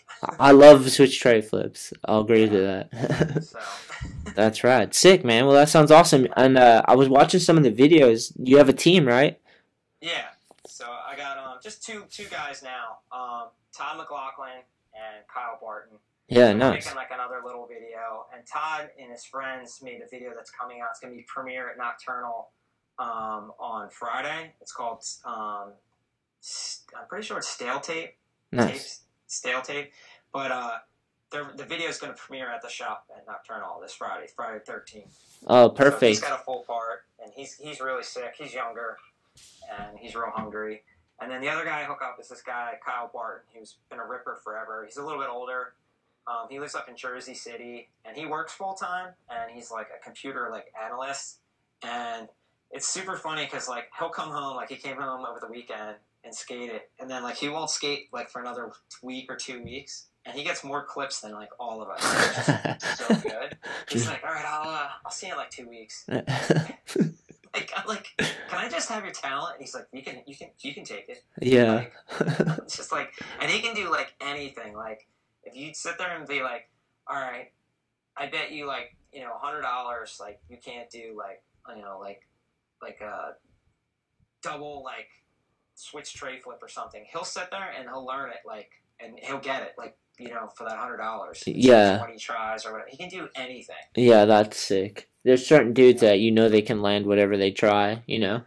That's like, he'll right. do like Smith grind drill, he'll flip out on a ledge and like, Yeah. like blunt hard flip in on a quarter pipe.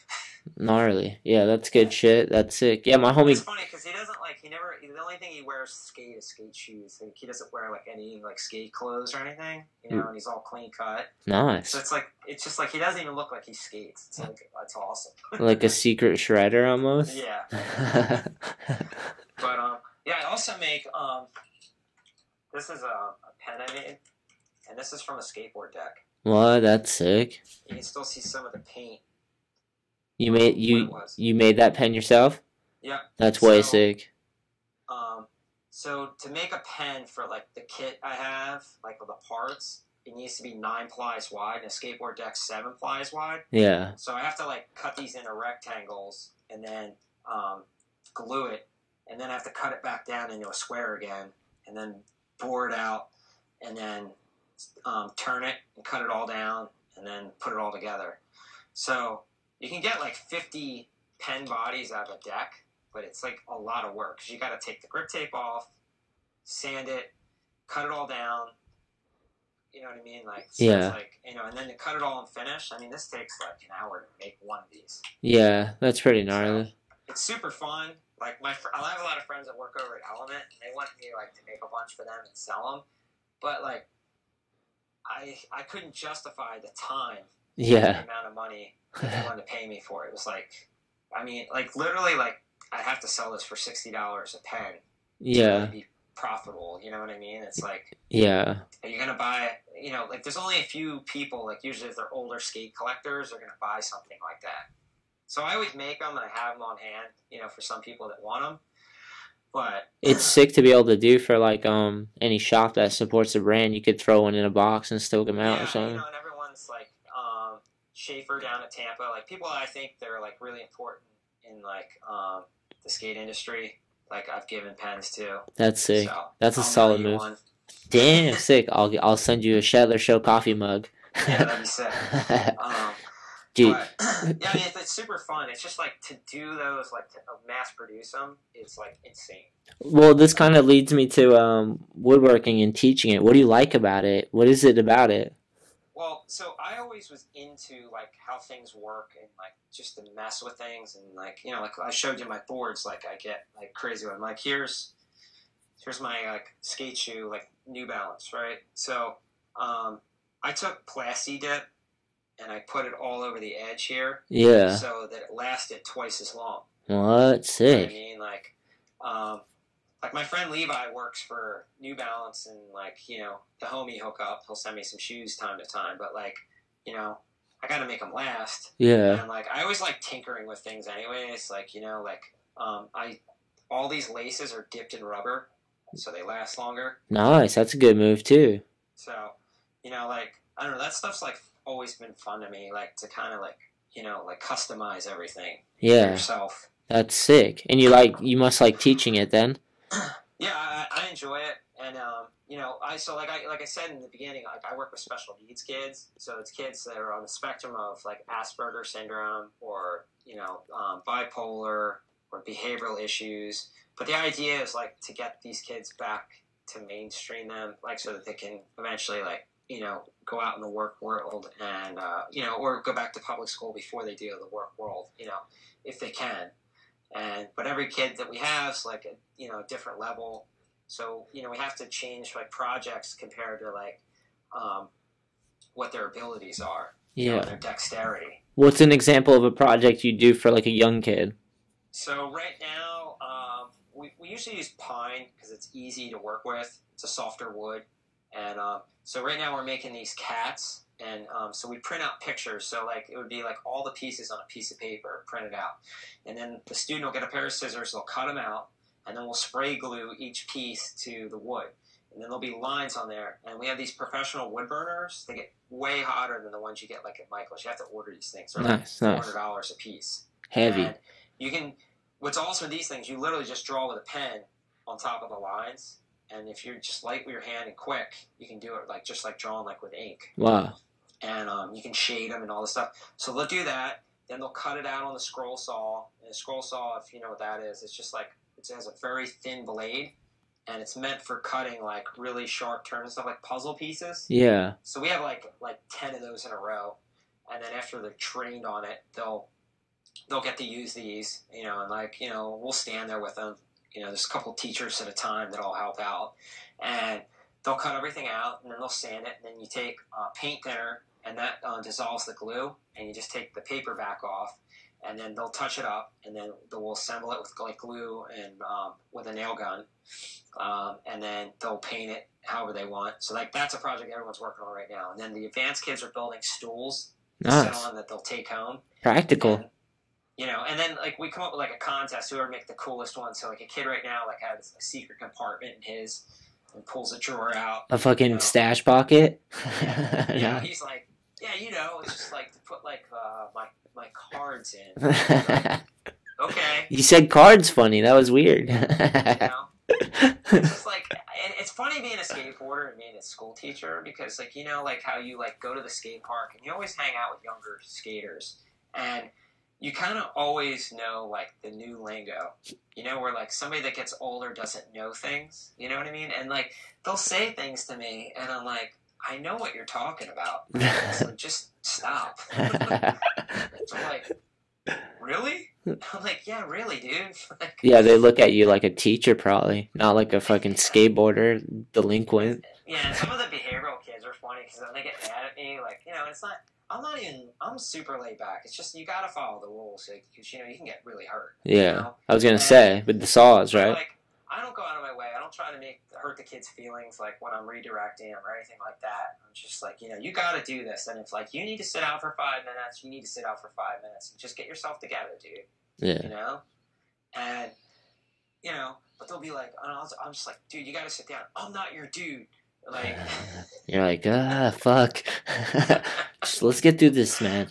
Just sit the fuck down. What did you say, Mr. Ron? I said sit down. That's funny, man. But no, I mean, even at the skate park, like, there's been times, like, there was 2 dudes at one of the contests at the end, they, like, basically fought over a board. They didn't get into, like, a real fight, but they took it too far, and it's like, you gotta be, like, the adult and be like, what are you guys doing? Like, for real. Get it together. Well, it's just, like, a time and place for everything. Language, drinking, smoking, like, there's a time and place for everything, and, like, it's just, like, it's so funny when you gotta have, like, these, like, arguments with some people and stuff. Like, for me, when I go skate or whatever, I don't drink, I don't smoke. Like, it's just, like, not my thing. Like, I'll only have, like, a beer if I'm, like, with dinner or something. It's just, like, it's not my thing. And, like, but I like that about skateboarding, how, like, you know what I mean? You can have somebody like Tom Penny who, like, learned 540s being drunk.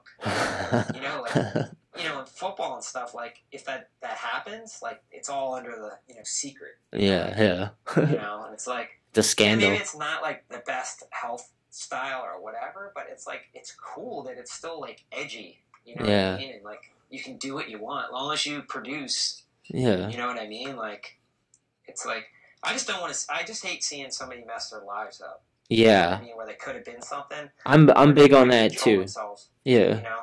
Yeah, agreed. Because there's a lot of dudes that were coming up skating that, like, they had, like, a little too much free time and a little too much abuse on certain things, and then skating fell out, and then they just didn't even have jobs. I was kind of talking about that before. Like, 25 turns to 35, and there's, like, 10 years there you could do a lot with or nothing with, you know? Like, some people waste their time or they get bad habits or whatever. Like, I'm big on that because, you know, like I was saying, I grew up in a broken family, so, like, I was worried about you told me your story. And it's like, you're the kind of person that, like, it's like, I don't know how you did it.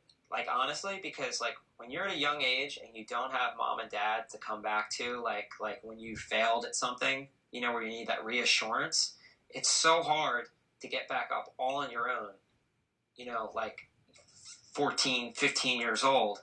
Yeah. And accomplish something and, like, keep going to school or, like, I'm going to keep skating or, you know what I mean? You don't have some kind of current.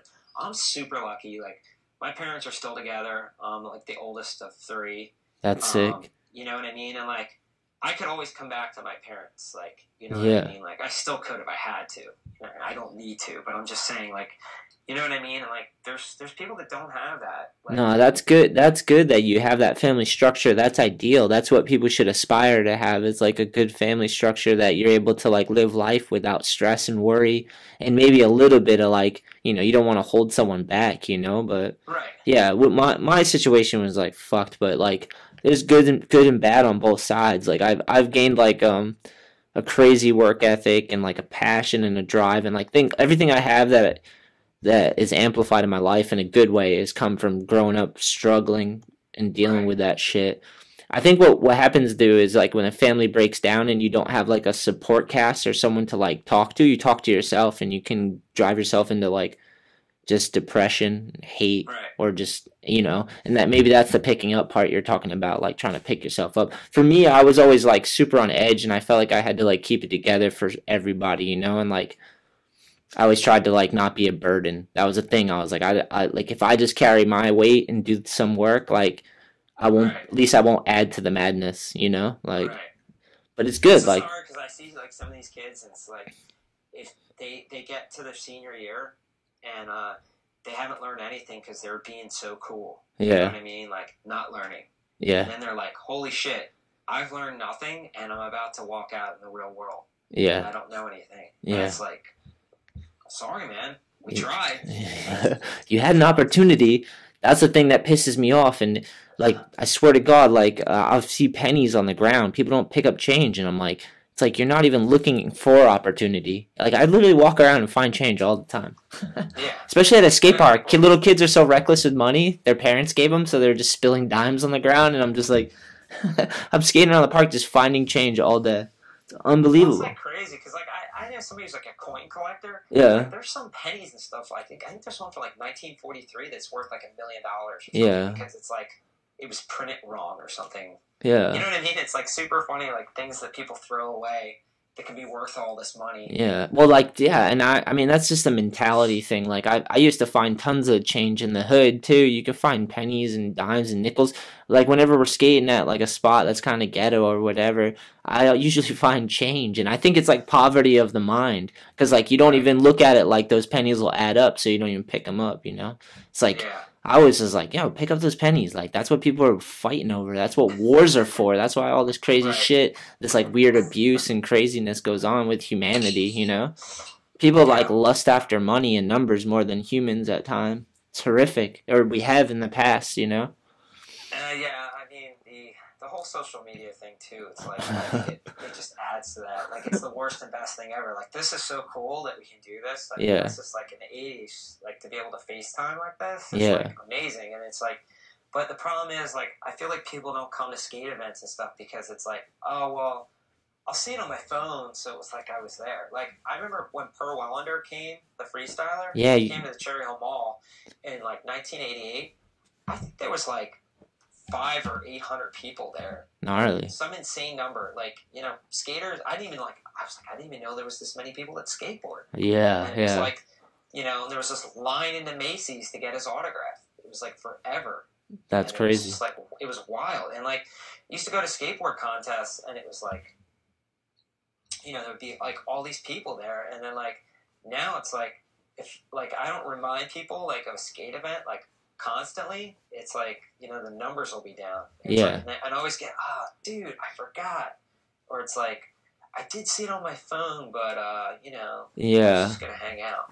I wonder. I mean, I don't know, you know? Sometimes it depends on the time of the year when you throw the event and, like, I don't know. Yeah, I mean, it is another way to consume skateboarding, you know? Some people just stay in their house and watch it. That's what's weird now being 2018 is there's people that are like, all right, here you go. I'll tell you a quick story. I've said it on the podcast before, but fuck it.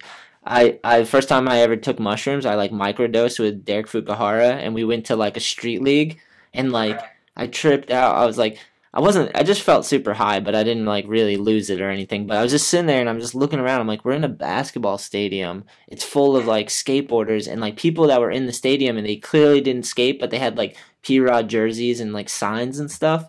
And they were like, so I was like, this is so strange. It was like, just a trip to see skateboarding on that level, like blew my mind. It's changed so much. That. Yeah. You know, when I was There's people that are just fans of it that aren't even like skaters, which is crazy, you know? Yeah. Yeah. Like my sister the other day, she's like, you know who Letitia is, right? And I Yeah. was like, of course. Like, they all know who Letitia is. I was like, she can front people a 12-star handrail and go to the beach in a thong. Like, yeah. That's a good joke. See, you gotta say it sometimes. right. I was like, it's kind of cool though, because I said, dude, we've never had like a girly girl who's good at skating in the skate industry. You know, there's always been just like skater punk rock chicks, which I get. Like, if you skate, why wouldn't you just wear skate clothes? I get it. You know what I mean? Like, that's what they're meant for. You know what I mean? Like, so. Yeah. But it's cool. Like, you know, you have her, and then you have like the polar opposite, like Lacey Baker, who just like, you know, shaved head, super punk rock, and just freaking rips and is on Nike also, you know? Yeah. It's like, it's cool. Yeah. Girls shred, and it's crazy because I remember coming up, it was just like really just Alyssa Steamer, you know? That was really it. And it was just like a couple like transition girls that were like on PAL, and like there was a girl, Cara Beth Burnside, that had like a board for Santa Cruz. I remember. Super limited. Like, it was like impossible to get. She shredded though, yeah. Yeah. She was on Vans forever. You know what I mean? Like, so there's always been like a couple in there. Yeah. But not like now. Like, it's cool that like I feel like that Thrasher article like that Nora got to write, and they went on that trip that NHS paid for. Like it's like you don't think of those things like where it's like, oh, they got to go on a whole trip by themselves with like no dudes. Yeah. Like, it was just about them. And skateboarding, and skateboarding, yeah. Right. You know. Yeah, that's crazy. That's rad. Oh, that never happened before. Okay, cool. Like, yeah, trip, man. Well, fuck, Ronnie, dude. Yeah. Thank you so much, man. Yeah. We're gonna have to do another one of these for sure. We'll give it a little time. I'm trying to keep it quick, but you know, it goes, you know. No, this is good, dude. The longer the better. I appreciate it. Hell yeah. Before we go, if anyone wants to check out your brand, can you plug them real quick? Yeah, so Metropia Skateboards. Nice. We have the Instagram, we have the website. You can buy stuff off there. We make boards, rails, shirts. And then I do the Skateboard Academy. Nice. So, and I also do a summer camp, and that starts this June 25th is the week 1. And then it's from 9 in the morning till 3 p.m. It's a day camp in Philadelphia. It's a traveling skate camp. Nice. So the kids will sign up, and they'll meet me at the Skateboard Academy, and then we have a van, and we'll go to different skate parks in Philly. And AJ Cohn, who owns it, he works for Parks and Recreations during the summer. So he helps out, like, fixing up skate parks through the city. Nice. He cleans them up and, like, repairs and all that stuff. So he has me run this part of it, and then he helps run another summer camp in South Philly. Nice. But mine's like that. So we go and we skate, and then at noon we come back to the academy, we eat lunch, and then we finish the day out there because it's air conditioned. Nice. You know, in a hot summer. So. And if someone wanted to sign up, is there an email or a website? Yeah. If you plug in my Instagram, so it's just A Ronnie Gordon. Nice. At A Ronnie Gordon. I have it in the profile. It has the link to the skate camp. Perfect. I'll put it in the descriptions for sure. Yeah. Yeah, and just put it in there. And then my Metropia Instagram, it's on there, same thing. Like the website's on there, and you can get right through there to see everything. And hell yeah. Yeah, we just do small runs, and my whole thing with that was just trying to like hook up like talented people around here because like there's so many people that rip that aren't hooked up. Yeah. And I feel like skateboarding was really good to me, and I like wanted to give back doing a brand. Yeah, and it makes a difference. It's sick to have someone in the area doing something and trying to create events and support dudes that want to film video parts and try to do a little bit with skating. It makes it cool, man. Sure. And the lessons are and so one last crucial. thing I just forgot. I do a Halloween contest every year. Nice. So, and I raise some money from that, and then that money's going to go for that park where I always have it. It's Pennsauken Skate Park in New Jersey. And like, so I've been doing that for like 11 years. That's sick. So like all the money is for that. It's just going to like make that park better. So it's just working with the city. You know, it takes forever for things to happen. Yeah. So it's just a slow process, but. Well, that's sick, man. You'll have to send me all the links, and we'll put it all in the description, and people can check it out. I appreciate you coming on the show, Ronnie. Yeah. Hi.